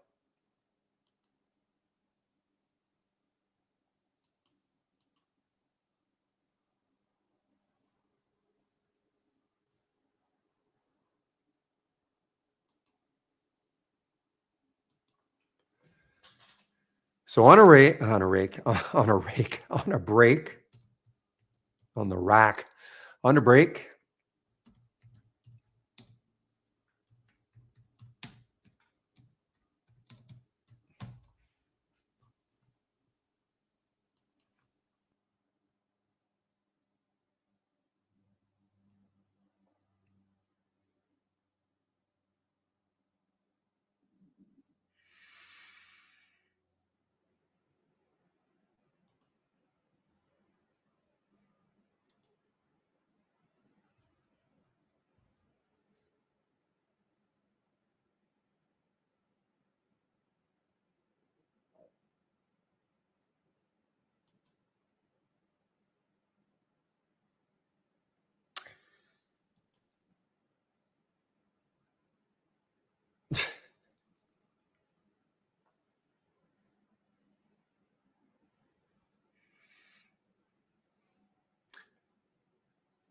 Nothing for me to say, really, guys. I'm just waiting for Steve to show up so I can get out of here.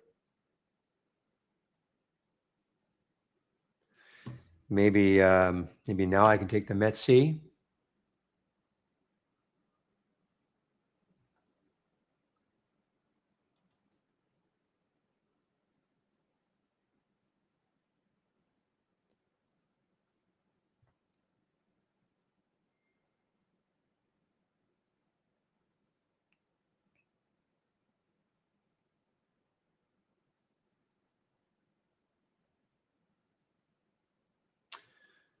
Well, Pepe, luckily my chime is working, because otherwise, if I had any other sort of a sound alert in this window, it would be driving me crazy. At least I'm getting the melodic beep, which is not horrible.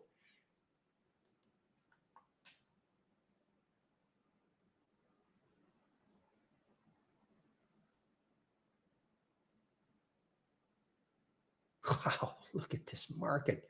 Now it's down. It's just no. I'm not. I'm not having a sound. Only that one day. Only that one day, where the computer sounds were not working.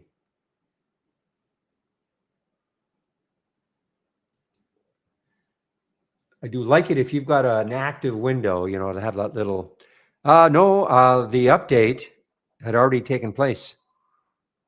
It was a couple of days after the update. But you're right. The next day, I did rebooted my computer. Oh my gosh. I don't think anybody. Well, I would not have predicted this. All right. I hear a little pop. Okay, guys. Steve is in our YouTube room now, and so I'm going to put myself on mute. I guess I'll come back at 1:00, but so we'll see you guys in about an hour. Steve, what the heck did you do to the market? Just I mean, what it is the NVDA. I mean, we got a major buy that sell the news event. NVDA was just really that's a major.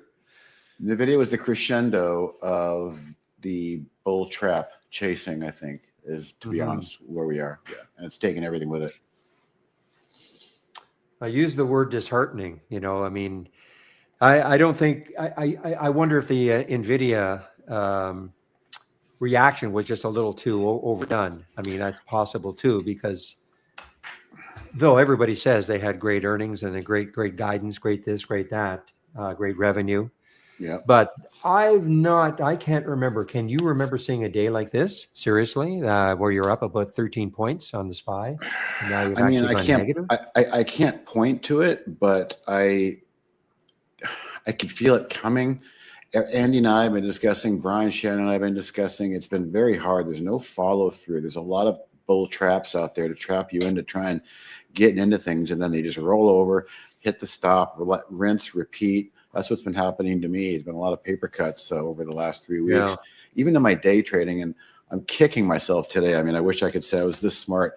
My 401k allows me to short this thing called AMDD, which is a one-time ETF. So that's AMD. And I thought, Right. you know, I actually tried to short NVDA, and they didn't have one for my 401k. And I went over to AMDD, and I said, oh, there's a green bar there. I said, yeah, I don't know. I have no confidence in anything lately. And now I'm just like, that would have been fun. But I kind of felt it coming. So in the good respect, I didn't try a whole lot of longs, but that's really what's going on here. And I think it's a real major shot across the bow, again, to remind people that this market is not quite done. I mean, we very well could dig in and go back to highs. And if that's the case, this is a dastardly volatile environment we're in. But that was very, very disheartening, very disappointing. It took everything with it. That was my word, disheartening. I'm using Yeah. that word. I'm going to do my video on the SPY today, and I'm going to use that word. Try not to be too gloomy, but got to call it what it is. I mean, it's just quite the reversal. I mean, I seriously, I cannot remember a reversal like this, where you're so up and then so down. Maybe in 2008 or 9, when we had some wild days, during the financial, quote unquote, the financial crisis. But I just can't remember a day in recent history that we've had a day like this. Anyway, I'll let you go. Disheartening is a good word. We'll work with that. Okay. Okay. Yeah. All right. Well, I promise I will come back, I guess. I'll be about 5 to the hour, right? You've got another meeting, I guess. Yeah, we do. All right. Okay, Steve. All right. See you. Hello, everybody. So I'm not doing a whole lot. If you just heard that discussion with Barry and I came in with a giant gap up and said, I'm not chasing this market. Ooh, sir. So pretty much cash. I don't have anything to share. I don't have anything to share with you. I've been doing a lot of trying to buy pullbacks and pullback. They bounce a little bit and maybe you add to it, and then they roll back over to lows, and it's like you get real tired of the banging your head against the same rock. So that's the way it's been for 3 weeks. And I'm constantly just kind of seeing my tickers here. They're very, very rarely green. A lot of red coming through, just constant. The Magnificent Seven. They took a giant hit today as well, but that doesn't tell the story. A lot of people love to play their small cap favorite stocks. There's the IWM, the Russell 2000, and it's been in a 2 weeks. It's been under all the key moving averages. The 50-day moving average is the bill of health. IWM said, I'm still healthy. I'm feeling a little sick. I'm trying to feel better. I'm not healthy anymore. And so ever since this candle right here, small caps, my favorites, right? So it's been tough. Buying dips doesn't work in a backdrop like this. And when you do get a bounce, you get a bounce kind of up into the moving averages. And all we really did was gap up into a key moving average. We didn't even trade into it. So for somebody like me, for somebody like me who can't go short, and I got to kind of wait for longs, try to find defensive things that works. All right, hang on a second.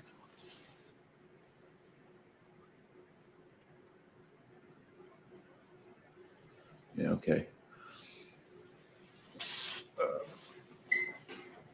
Hello, Freeze. Patrick, sitting here just watching, but it's disheartening to see. Yep. Nobody likes drawdowns. I've had a great year, but the last month has been a drawdown. It's just a daily kind of a sting. It's really annoying, but it's good practice. It's good practice to deal with adversity and how to figure out to deal with adversity. All right. So I know Andy's sending somebody over who needs support. That's what we do here for this hour. Not just me rambling about market pontification. So if you or anybody else is sitting here waiting for a question to be answered for you to use the product better, that's why I'm here. And that's why I'm showing my desktop. So it's a much easier way to convey solutions to our new users who are kind of looking for the first door to walk through. As you all know, Trade Ideas is like it's a pretty big hall with a lot of doors you can walk through as a scalper, swing trader, short seller, no matter what you want to do. Looking for tips from Holly or looking for pattern recognition. There's many ways to go. So we recognize the first few days can be kind of, a little daunting. And that's why we want to make this hour available to those people. Happy to do my ramblings. Always a learning experience. Yeah, thanks. It is. It is. But again, if somebody is coming in looking for some help on a top list, say hello, and then I will wait and start from scratch so you can see how to do it. Look at all this red, tick, tick, tick in the red coming through my high-low tickers. So I was thinking about it this morning. It's like, no, the market doesn't have it in it to open and then do its thing, right? No. It's dastardly. The market is always going to make it the hardest. So what does it do? It opens up and it goes green. And everybody goes, oh, no, I missed the gap. I got to jump into my favorite stock again. And then it tries to go to highs again, and you double up on it. So they mess with you, quotation marks. The market messes with you. The sellers are just laying in wait. There's more sellers than buyers today. And they woke up this morning and said, thank you, God. Thank you, trading gods. This is a gift. But don't act too fast. Let the buyers and the newbies and the retail and the people on the wrong side come into the market, come in, and then trap them. So this is a bull trap. All the bulls panicked, chasing. Didn't happen right away. Took a good hour, and then just whack-a-mole.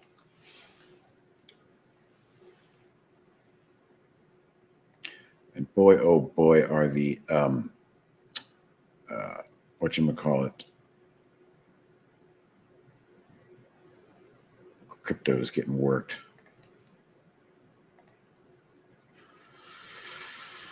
This is a 1 hour chart of Bitcoin. Brian Shannon was telling me he was watching the 87.4. And the only reason he was watching 87.4 in Bitcoin was because apparently it's a major anchored VWAP from the fork, halving, or whatever they call these things, which I don't have on here, but he was watching that level. No, Free Sharp, there is no news that necessarily turned anything ugly. I think what it is, it's a function of what's always been available. I just heard a ding in my ear. I think that's Brian. He probably just bought Bitcoin. I can't pull up his chat. Actually, I can. Hang on a second. Let's see. Nibbled. Yep, I knew it. That's funny. So, he had a plan. My good friend, Brian Shannon has a plan. Whatever was going on here at 87,400 in Bitcoin was his key to use and lean on his anchored VWAP. So this is how you be contrarian. Do you make money in Bitcoin and crypto chasing this shit right here? No. Just like chasing NVDA on the open today. Do you make money in that? No. But do you look for areas where the crowd just can't take the pain anymore and they can't panic anymore? And that's Brian's theory on anchored VWAP from a significant history at point. I think he said it was the halving, the fork. And in his mind, and in mine too, I agree, that becomes a significant area to defend for buyers to defend. And so those are the entries where if you can hit them just right, you don't have much pain. Like we've all discovered over the last couple of weeks, you buy what you think is a good entry, and then you quickly discover what's painful. And then how long you sit in that new low is more pain. You know, a quick sermon. I just did a video. Raj, my editor, often asks me, I need some videos, you know, so something will come to me in real time. And yesterday it came to me. We're in this market now where we're separating the wheat from the chaff, meaning who's going to stick around and who's going to blow up their account. What I mean by that is, how quickly can you recognize the difference in the tale of two markets here? We had nothing but fun, excitement, buy the dip. Quant. Who's got quant? What's the next quant? Let's buy it. And then it broke. I mean, this is literally, like even Brian shows it, it's the cycle of the mass market psyche, you know, accumulation. It's like, oh boy, here we go. Yes, I can do no wrong. Buy the lake house. It's okay. I'll buy the dip. Nope, it's okay. I know I got this. All right, last chance. What in the hell is going on? Despair. I can't take it anymore. Get me out. And then the cycle completes. So what happens is the people who recognize this part quickly are the ones who survive. You either step aside.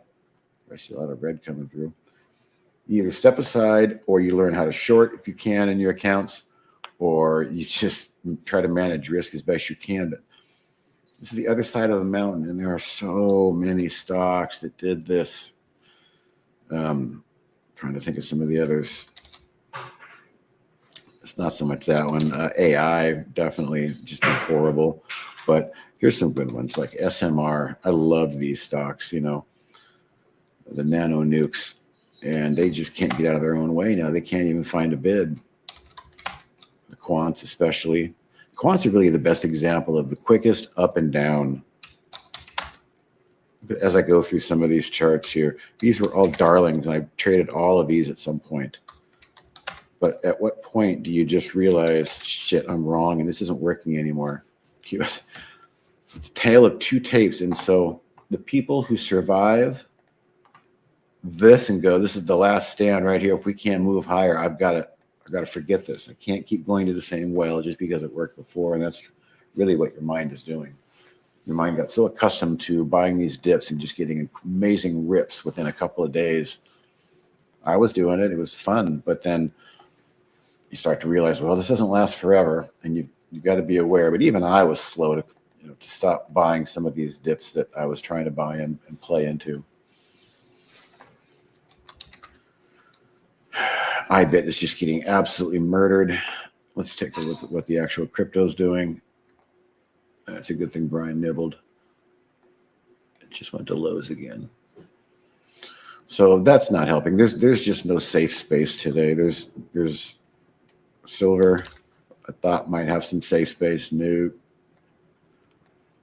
And when there's no safe space and you can't short or you don't want to short, all you can do is go to cash, and it actually feels great when everybody else is getting murdered and you're not losing any money, but you're not making any, but that's okay. SMR, man, that was my favorite too, because it was always the third tier one and it had the biggest short float, but they also have like the biggest debt, biggest balance sheet, the garbage balance sheet, can't make any money, not a ton of cash compared to the others. Here's another thought. Now, why is like Michael Burry, the big short, he went short Palantir puts. He bought 50 puts. He has the right to buy Palantir back at 50 in 97. And he put all his money into it and kind of closed his office and his social media. He's taking a stand. And then maybe you've heard, if you watch anything or listen to some people say, the biggest talk now is, what did we overshoot the capital expenditure? Because every corporation now out there is going, oh shit, we're behind on AI. What do we do in AI? And you got the boardrooms and you got these consultants in the boardroom saying, we need power, we need NVDA, we need chips, we need data centers. And that's just, I think, gotten a bit overblown. And now you've actually literally got the market discussing that. So that's a big backdrop. That's why a lot of these exciting things that took us on the way up, quant and nano nuke and AI, data centers. What's Nibius doing? I mean, Nibius kind of covers all of those. Having another bad day. You know, the old me would have said, hey, this is awesome. What a buy right here. Be confident. But I don't even trust this anymore because this just hasn't been working. Ergo, I'm not in any positions today. So I have no positions to share with you guys because I'm just in full-on defense. I doubt if I see something, I'll like it, but Andy and I just keep saying this market feels black swanish. It just feels like something's out there. Something is out there that a big contingency of people know, and every single rally has been squashed. And what you call that is a bull market. I'm sorry, you call that a bear market. We have been in bear market action in these quants for forever. Is that our ETF? QT? What's the ETF for this one? QTM. There you go. We're in a bear market. But you wouldn't know looking at some of these stocks. Google, Apple, Tesla. You just wouldn't know it because they're the big guys. But under the scenes, stocks that were interesting like UAVS that were really fun and interesting and small cap stuff, they're done. They've been done. This is bear market. And I like to play the small caps. And so my little universe has been kind of taken apart for the last month. Let me make sure I'm not missing anything. Again, I know Andy sent somebody in possibly for help. I'm talking to you. It's your turn. Jump in. I think you need help with a top list and how to sort 30 stocks where the top one's going to be the most strongest in the 30-minute range, and the bottom will be in the bottom of the range. If you're here, speak up.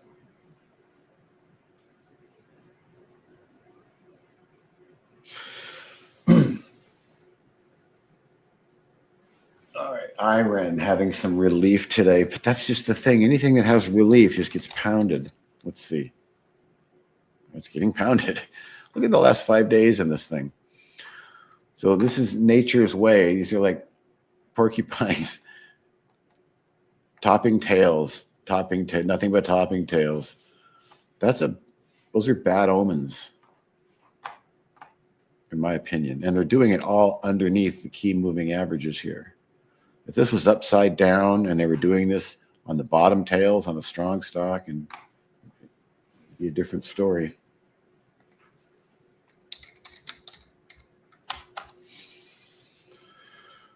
Scalping. Obviously, traders are always on guard with candlestick. Yeah, you have to be scalping super, what am I trying to say? Super small time frame right now. There's bearish engulfing candles everywhere. Shooting stars everywhere. Topping tails.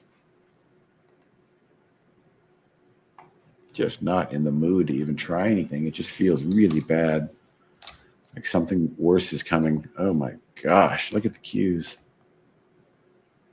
That is horrific. Jeez. I'm so glad I'm not in anything.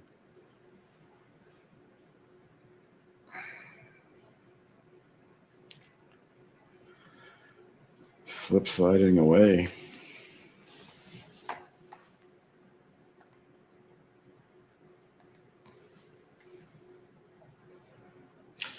Yes, 3 sharp.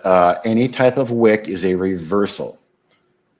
So what you have here, and by the way, a reversal doesn't mean anything to me on a 5-minute chart. Maybe a little bit of a 15-minute chart, but a 60-minute chart, that starts to get really interesting. But daily charts, right there, is when something gets ahead of itself, and so it spends the day. Like a bad day is a bad day. Here's a bad day. We open up, fooled everybody, and we never even looked back. Open lows, lows, lows, lows, lows, lows. Close on lows. Bad day. Following day, we open up. At one point, this candle was red. Lows, lows, lows. Panic, panic, capitulation, panic.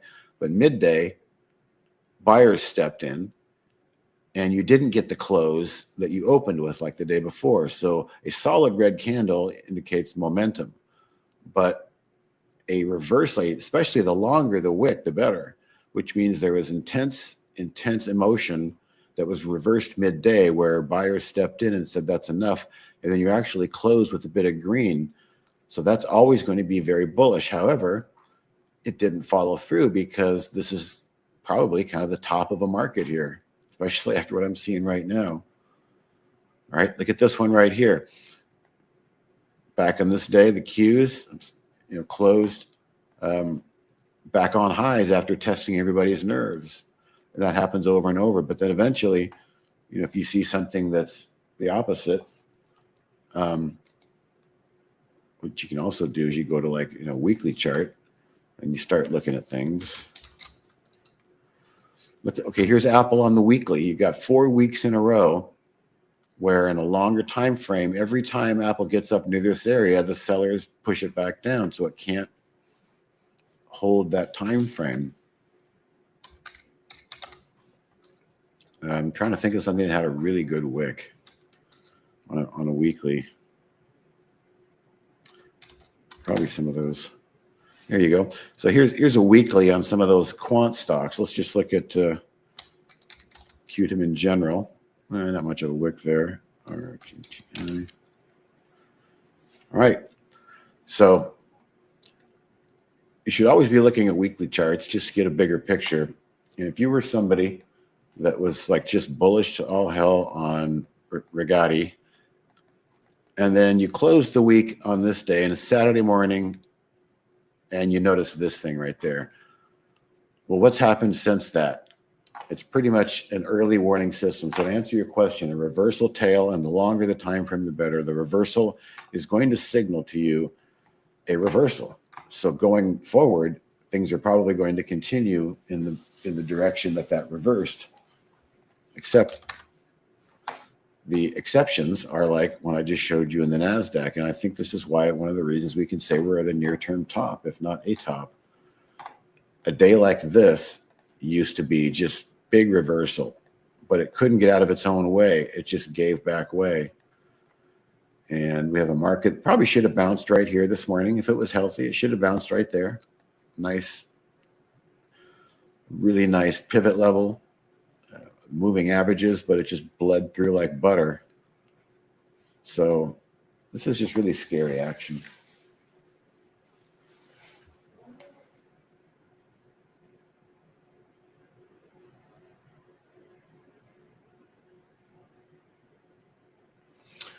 If the market does turn back up, whatever, Patrick, the point is these volatile days are too much, especially after you've had a couple of weeks of losses and you're just really trying to play defense and protect your downside. It just starts to seem like every time you push a button, it winds up resolving to the red, and that just gets old. So you got to just sit back, take yourself out of the game, and just start watching film. Let's see how we close.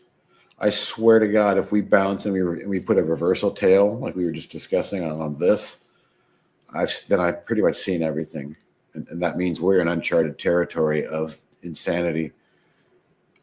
Another telltale sign of when you're at a top is you have wide ranges back and forth, but giant volatile ranges back and forth, because the buyers and the sellers are both extremely convicted at this point, and they keep thinking they get a great opportunity until the point comes where one side realizes it's over. And so these types of volatile days are kind of also indicative of a very tired market. Let me just put it that way. I don't want to use the word top. It's a very tired market.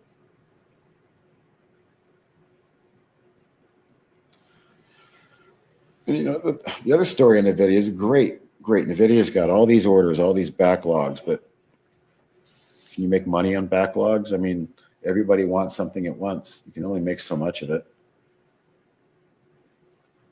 And then you always have the black swan of China maybe all of a sudden continues that DeepSeek software direction instead of going the hardware direction. Or maybe you got something insane like Elon Musk turning all the Teslas in the world into a giant grid node of the network. mean, there could be anything that could derail the whole. We need NVIDIA GPUs with energy, and data centers and gigawatts, and I don't know. It's all new frontier.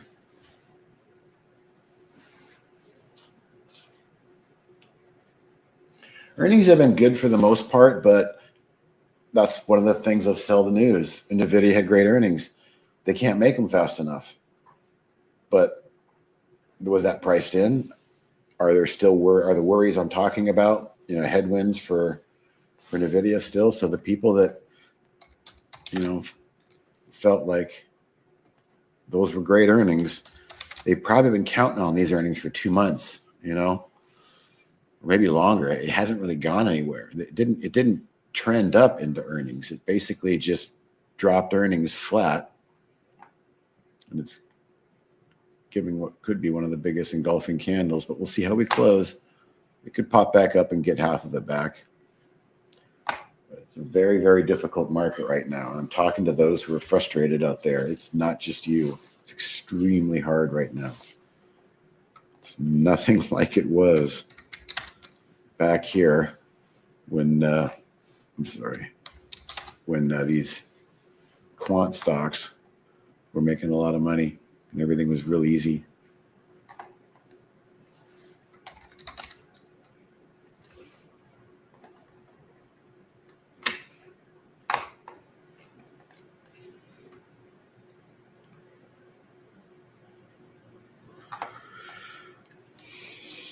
I had mentioned earlier that this, a month or two ago, this would have been I would have pulled up my account and bought this in 2 seconds. Nevius, a strong stock, pulling back, got everybody choked down to this level. I'll take it right here.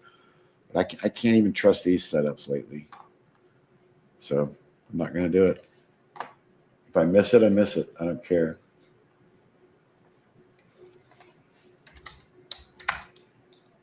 Netflix.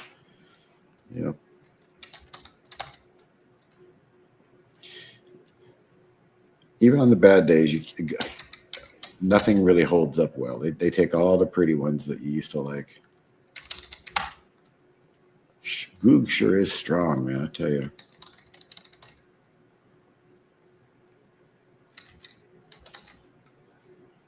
Amazon, I don't think the old Christmas sales things are probably not going to be as good this year. People are hurting out there. The Black Friday sales are probably not going to be that great. Look at the retail.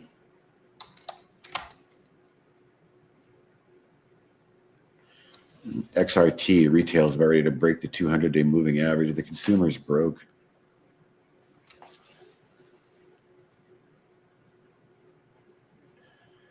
Yes, it is. Wolf found it's Mr. Gomez today.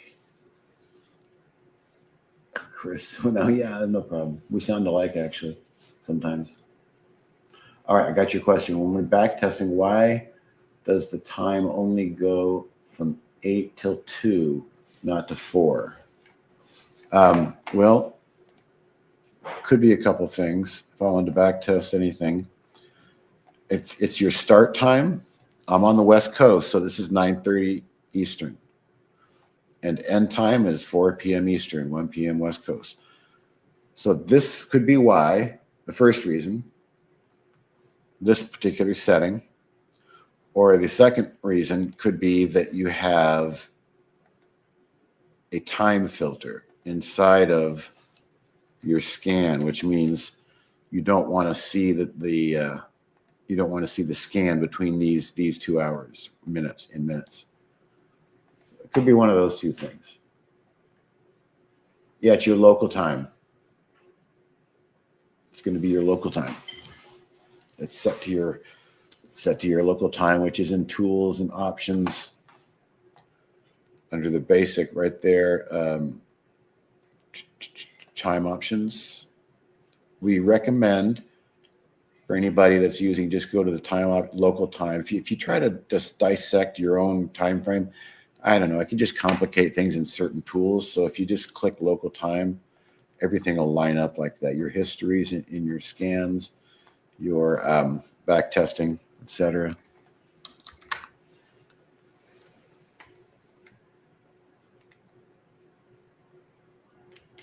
My merchandise. I'm not selling anything. I just donate it. Do I use the same TI layout every day? Yes, I do. And I don't necessarily have a go-to scan that I pull my stuff from. I've been doing this too long that I have my own list of names that I like. But I would say that I definitely start each day off looking at my sector, change from the open, sort to see, the treasuries are the ones that basically had the strength from the open. The weakness from the open are the nuclears and the semis, definitely the semis. I don't care about change from the close, so I've colorized the change from the open. So when the bell rings, I'm quickly looking to see where's the money immediately flowing into the change from the open column on a sector level. And then I go from a top down, and then I've got all my favorite stocks that I'll keep an eye on.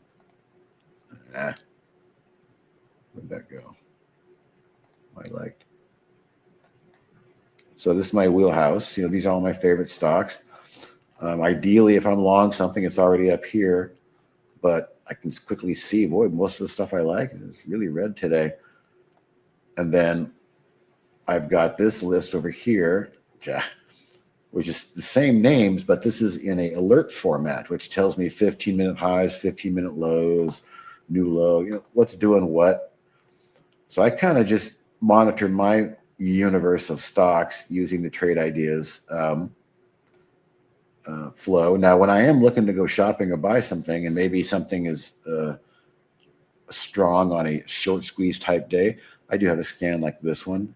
These stocks are only going to be up. They're high short float. So Cypher's, up, but it's gapped and coming in. So I can look around. If I want to go shopping, I might go on something like this. And then this right here is just the market pulse. It just kind of tells me in real time. If I turn around and this green line shoots up, then there's a buy program coming into small caps, because this is monitoring small caps. That's pretty much all I have, that with the daily and the intraday 15-minute chart.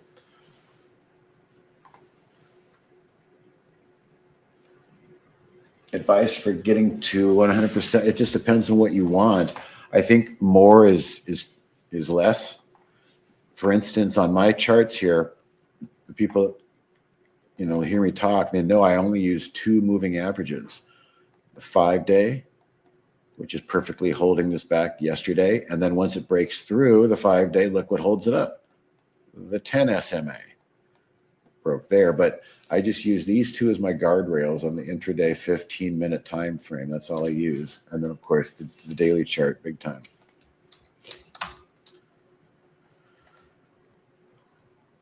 Again, look at why I use the 5-day. The DJT stock tried to make a rally this morning. This is the story of our market. Sucker in people, try and drive them into chasing. And then where do the sellers show up? They show up right there. And that's why I use this. That's why I use this. Look at yesterday. The sellers were in control. The momentum line held the price down, down, down, down, down.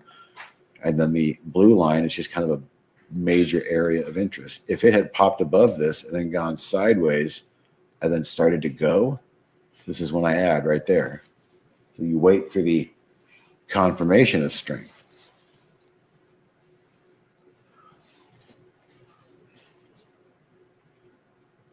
My outlook on the market is not positive because it's day after day after day of extremely poor action. Every attempt to rally something is getting squashed. Downtrends are just going on longer than I would anticipate. The NVDA gap up and sell off today is an extremely strong tell. We can't even bounce off this low. So your question has a lot more weight given even the open today here. This is extremely negative on top of day after day after day of every attempt to rally is being squashed in individual stocks. Maybe not in Google and Apple, but there's more to the market than Google and Apple. Tesla on a low.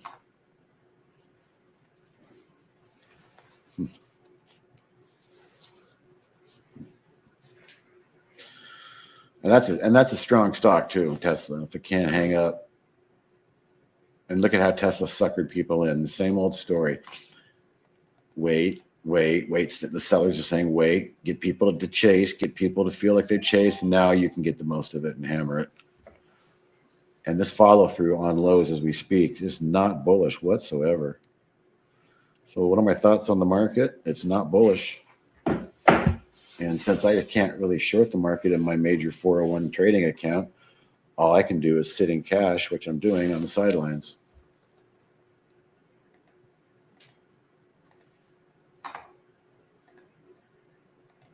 More red coming through fast. A lot of the names I trade, just new fresh lows.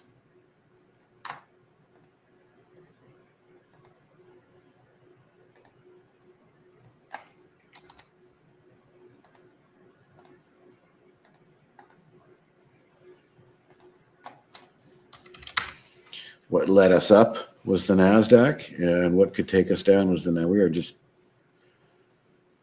taking out numerous days with this giant engulfing candle. If we close like this, and tomorrow's Friday, going into a weekend, oh, yikes. Well, stop loss running, yeah, it is hunting, but, the point is will it reverse? We'll know at the end of the day, DF1, if it was stop loss hunting. If we see a big bottoming tail and a reversal here in time and close back up and regain most of the day, then yeah, it was a stop loss hunt. But this one just feels more egregious. It feels really, really nasty on the heels of week after week of just individual names not being able to rally whatsoever. And so it could be margin calls as well. You got a lot of stupid hedge funds and people that trade 5, 10, 15 to 1 on the market, and when they do that, your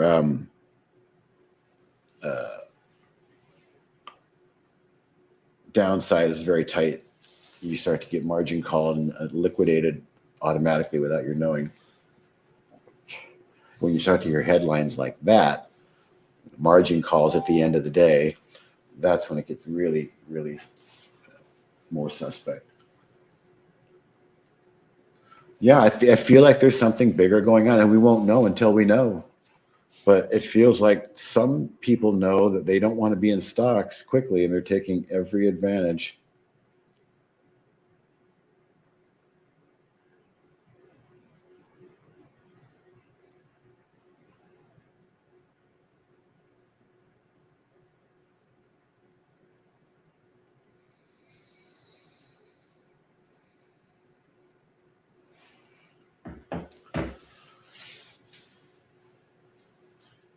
Yeah, big reversal. Better to wait than jump in before ready. Yeah, buying the dip is one thing, but then buying the strength after the dip to make sure that was the dip to buy. So at the moment, and the markets, they do what they do. They took out this low here from 2 days ago. And here's the algorithms. I'll move that right there. There was that line from 2 days ago. And as the algorithms and the powers that be that move this market around, they will come down and they will test to see how much resolve is underneath there. I mean, it's almost a given. If you know it's getting close, you just got to look left and go, okay, well, they're going to test it, they being the algos. And if it's really bad, it'll keep falling more, but more often than not, it'll, break through, take out a lot of weak hands, the obvious stop. That's the liquidity hunt right there for the moment. This was nothing more than a liquidity hunt. Drive it down because they know that the programmers and the algorithms know that a lot of people are hiding their stops just under this low. And the way the market works these days is it has to go down and trigger them and see what happens.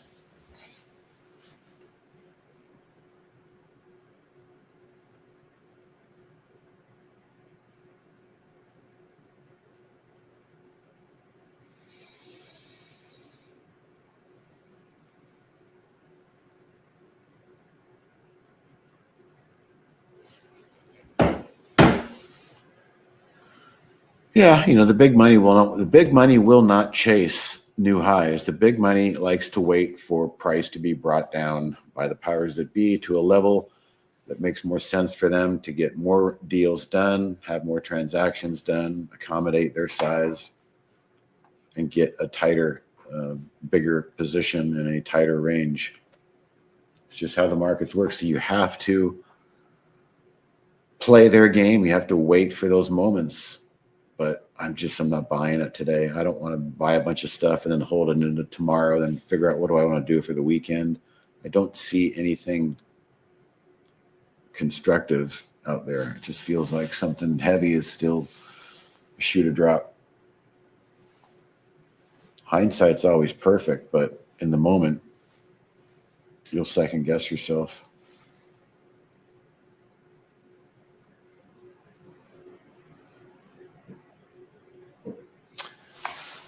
All right. What's up, Teddy? So Ross Stores.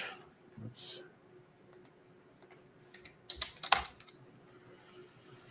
November 20th, post-market. So they have earnings today?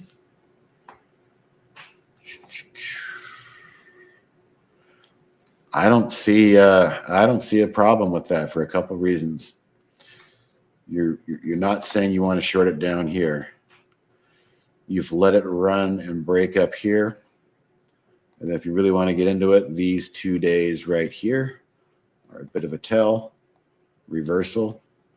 These are probably your hedge funds you're talking about, taking nice big short positions. The problem is you would have to take a short position into earnings. And if you truly feel that you've got everything priced in and a good earnings report won't jump up too high, but a bad earnings report would really gap down, then you've got, a risk reward setup.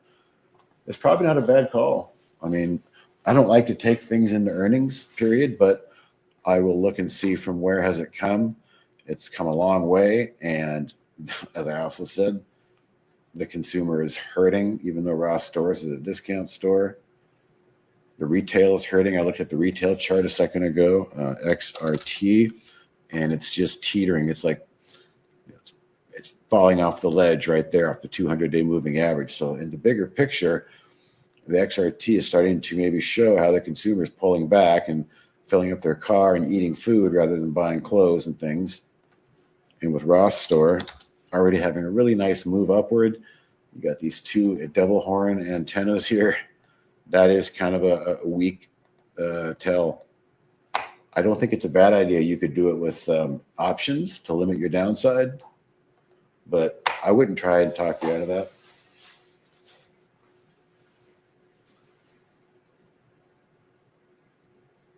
Yeah, I see nothing wrong with that.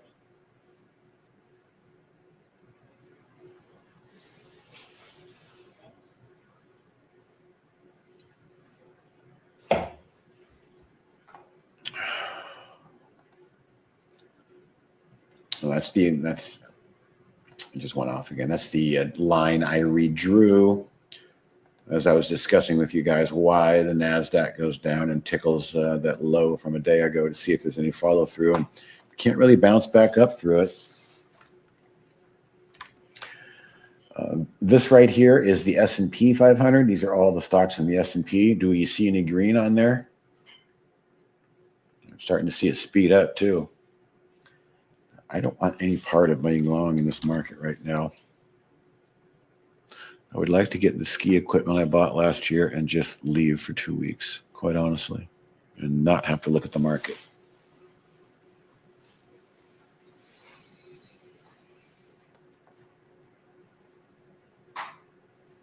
Yeah, no problem, Teddy. I think I've looked at a couple things for you, and I think you've had some good eyes on some ideas. Mostly being contrarian, which is good. Like right now, somebody's thinking about, oh my God, maybe I should short the SPY. If the SPY breaks down again through that low, and it could be horrible, but chances are we are so oversold after this giant gap up that any break down here is not, the follow through might be short lived before you bounce back up. The way to be short is, like I was thinking about doing, was shorting AMD on the open, but I didn't. I'm mad at myself, but I just I'm not interested in taking a lot of risk right now either way because the volatility is so big back and forth. The weather is good where you are. We have a golf game for 2 weeks. Yeah, I'm going. I have plans to leave at right after the market closed today to go practice. I've got a practice facility nearby that's got all the things you want, and it's got those Top Golf trackers. I'm totally addicted to that now. Let's go and pay an hour and break down the data. I even took a screenshot of the screen with all the data of my club face and swing path and launch angle and club head speed and ball speed, inside out. Freaking Grok took it and analyzed it. It was amazing. So I kept going. Now I've got a new golf coach. It's Grok. He's helping me with my putting. Told him my putting, I'm pulling on my 4-footers. He said, no, your face is open. You're compensating. Try this. What a time to be alive. Yeah, Dan and Brad are one of my main players. Brad's silent. He's behind the scenes, but he and Dan work together to build all this stuff.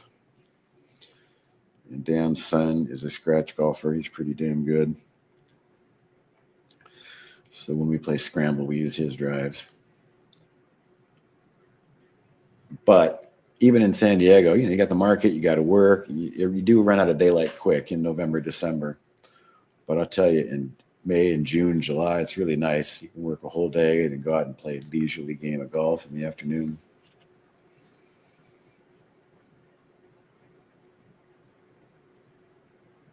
But I do go out to that practice facility a few times a week. Practice chipping. Problem is I get on the course and become a head case. So I got Grok helping me with my head case issues now. So I've got a psychological coach, all for free.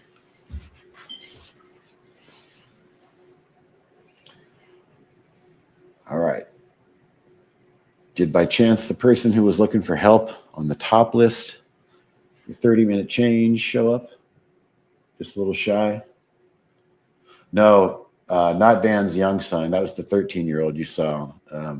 He's studying to play quarterback in high school. Brad, his son, he works for us now, but he was the #1 guy on the golf team in college. And he played junior golf. And he smartly decided a life of living out of your suitcase, hoping you can make it on the tour, was just too much to waste your 20s in. So he said, I'm not going to do it. He probably made the right decision. Correct. Yeah, the son that made the stock, and he did it all on his own too. Dan's proud of him. Obviously Dan set him up with a live account and showed him a few things, and it was Veterans Day. The kid didn't have to go to school, and he loves that kind of stuff. He likes to do sports and fantasy football, and it was right up his alley. And Dan kind of gave him a couple of things to think about and look forward and do some risk management. But the last thing he wanted to do was tell his son what to do. It's like when my daughter comes over, she wants to play the drums. I don't tell her what to do. I just sit back and I let her experiment. And I let her learn on her own and discover things on her own.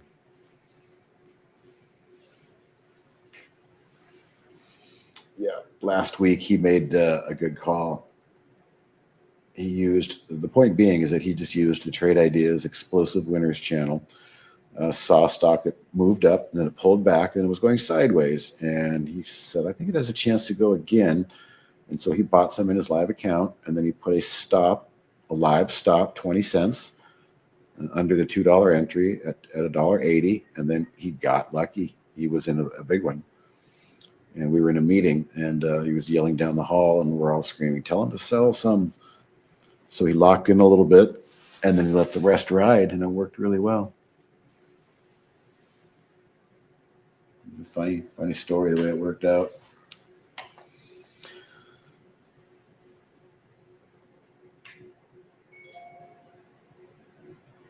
All right, guys, I just got an alert.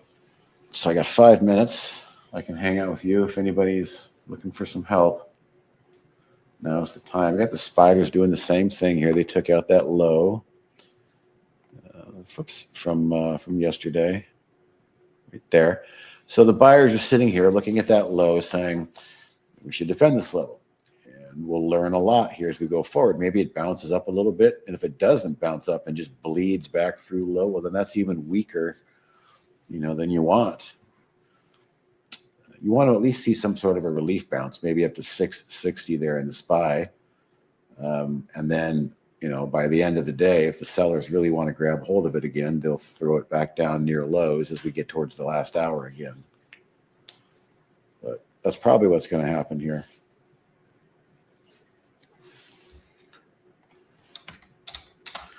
15-minute chart in Ross. Yeah, look at how it's behaving.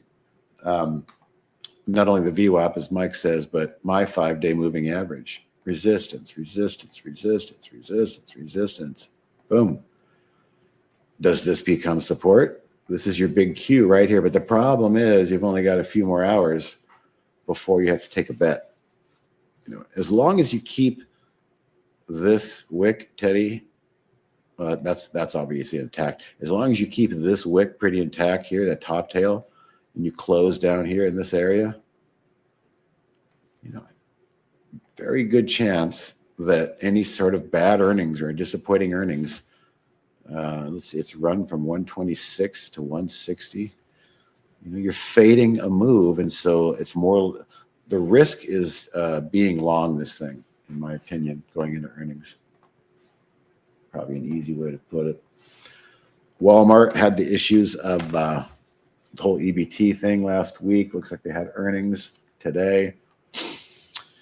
Yeah, that's a good point. If you want to look at Walmart, Ross Stores and Walmart, they could have some similarities, so you got to be careful. But I devil's advocate again, XRT is certainly not looking great on the daily as a whole.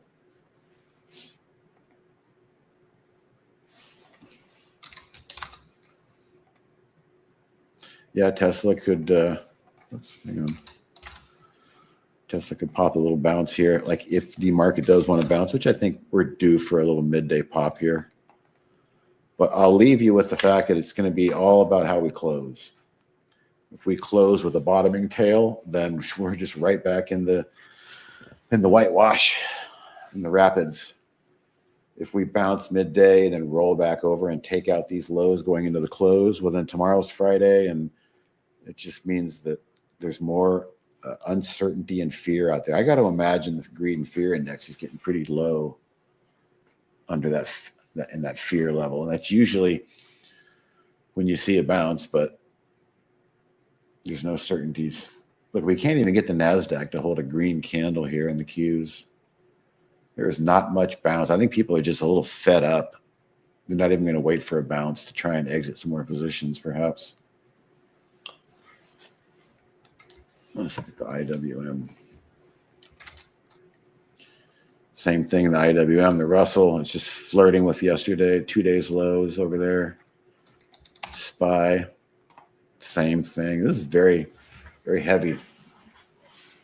I would not be standing in the FOMC members. Well, shit, if they're going to do anything, they'll probably try and prop it back up with their jawboning, which is just no fun. Just makes it really hard to do handicap. If somebody's going to try and stick save the market. Hey, like that hockey reference, Barry. Stick save.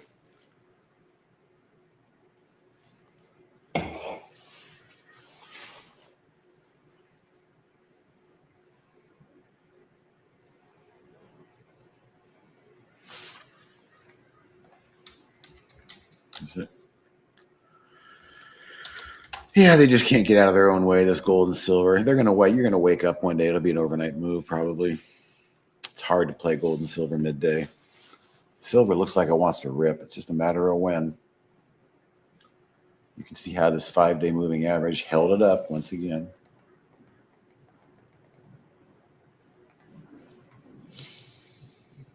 One opinion I heard was that the market is pricing in the likelihood of not receiving more. Yeah, the line is going lower and lower and lower, where it used to be pretty high in terms of, we're going to get another rate cut.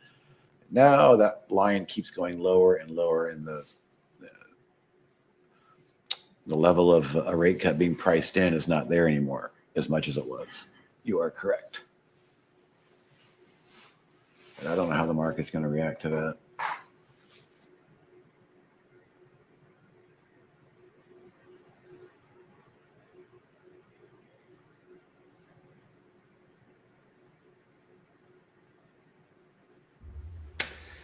All right, not happy, but I'm back. Oh, Jeez. not happy with the market? Oh man. I mean, I left. I think the market was down 2 points, but now it's down what, seven? It can't So bounce. six. It can't Cannot bounce. bounce. No, no. Exactly. It's kind of scary. And going into a Friday too on a weekend, and it just feels Uh-huh. ominous. You know, But you know what, Steve? There's always the Christmas rally, the Santa supposedly Claus rally. we were supposed to have an October crash, but we didn't get that. So maybe we're gonna have a Right. Christmas crash. Yeah. Um, Okay. Nice. Nice. Thanks a lot. yeah. Okay, my friend, I'll All let right. you go. I know you got big meetings to attend, so I'll let you go and I'll take over. All right. See you later. Bye. All right. Leave studio.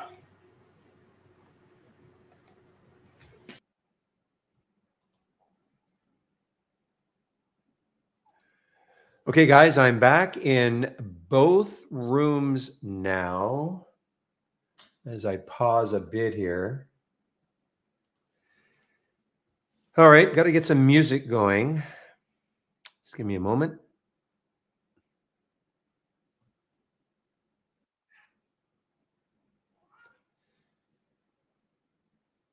I wish I had that. I wish I had that power to either break or control the market, Sobe. Oh, come on, where's Spotify?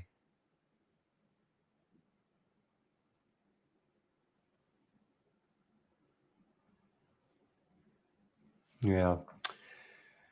Wow. Last time I looked, I didn't want to take UTI because I thought there'd be too much support around the 25 level, and nope. Well, there's no support today for anything right now. As Steve was saying, I mean, so here's how do you play the wave? Well, if you see, if you had shorted the SPY or any like the Qs or anything else up in this area, waited maybe for a break of the VWAP, you're just holding on. The only time I would have taken some profit may have been this little spike here as the bar pierced a little bit into the wave. Otherwise, you're still in your position. You're just in your position. Hmm.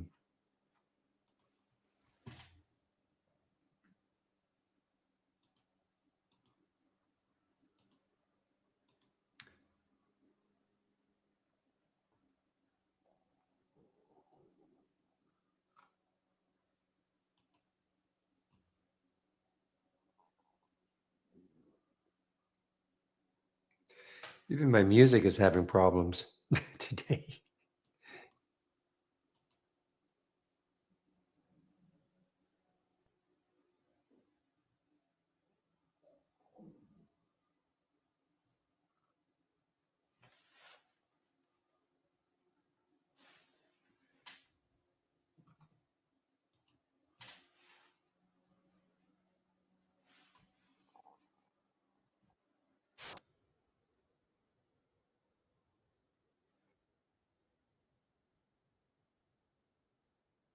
Okay, guys. Yeah,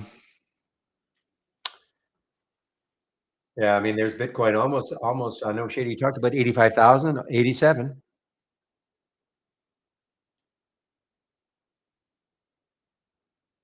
So, guys, I'm just going to sit back and you guys, if you have any questions, if you guys have any questions, just fire away.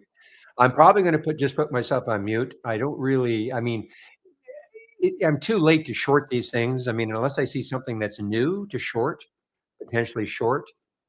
I'm not going to do it. But I mean, right now we're just seeing the same symbol over and over and over again as that symbol makes a new low. So I'm not going to chase it down. I'm just going to basically do nothing and actually thank thank you or thank somebody or whatever stock god there is for allowing me to take this one early and get long and get and make money on the CRNC.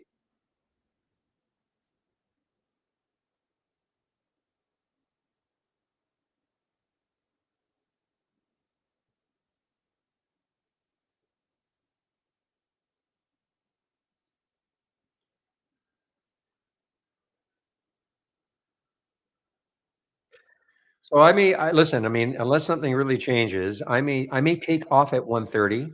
Probably still be here. If there was a question, I can always pop back on the mic. But just try to do some stuff on my own without any distraction. So bear that in mind. So I might take off at 1:30. You don't have to keep the room open. You don't want to keep the room open, go home. Well, you're probably at home, but I'll leave it up to you.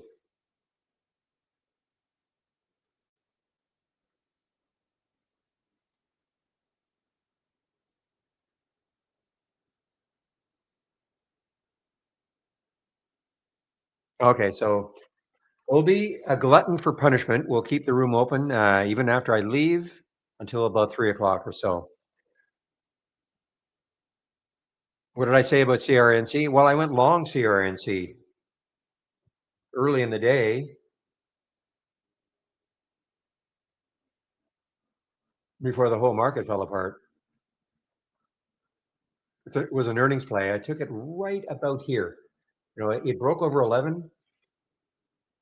What time was that? It was a 9:45 or so. Broke over 11. That's a 2-minute chart. Anyway, and waited and waited and waited, and then on that break right here, it broke over 11 again, and then was able to ride most of the run up. No, no, no. I was just talking about. I was just saying. I'm thankful that I was at least able to do that before the market fell apart. That's all.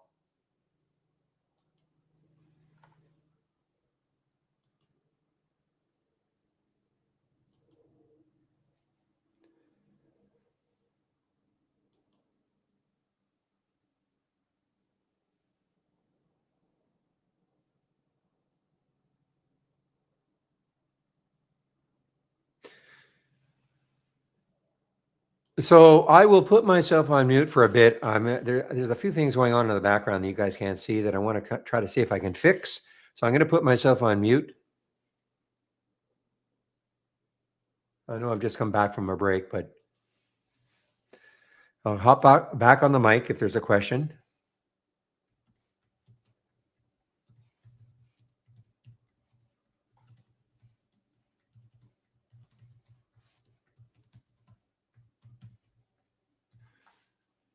Okay. So again, I'm muting myself.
Okay, guys, as I said, I think I'm going to take off now at 1:30. Well, what a day. Let's see what happens tomorrow. I know the market tried to curl a little bit, but I have my doubts we're going to continue. But we'll see. I mean, we'll see. The market's actually gone, well, we're still down 3 points, but we'll see if this actual little pop-up holds. So Obi says he's going to keep the room open till 3 o'clock, the main room. I have to shut down YouTube. So if you want to head over to the main room, we'll keep the screen up. I'll put it on surfing mode.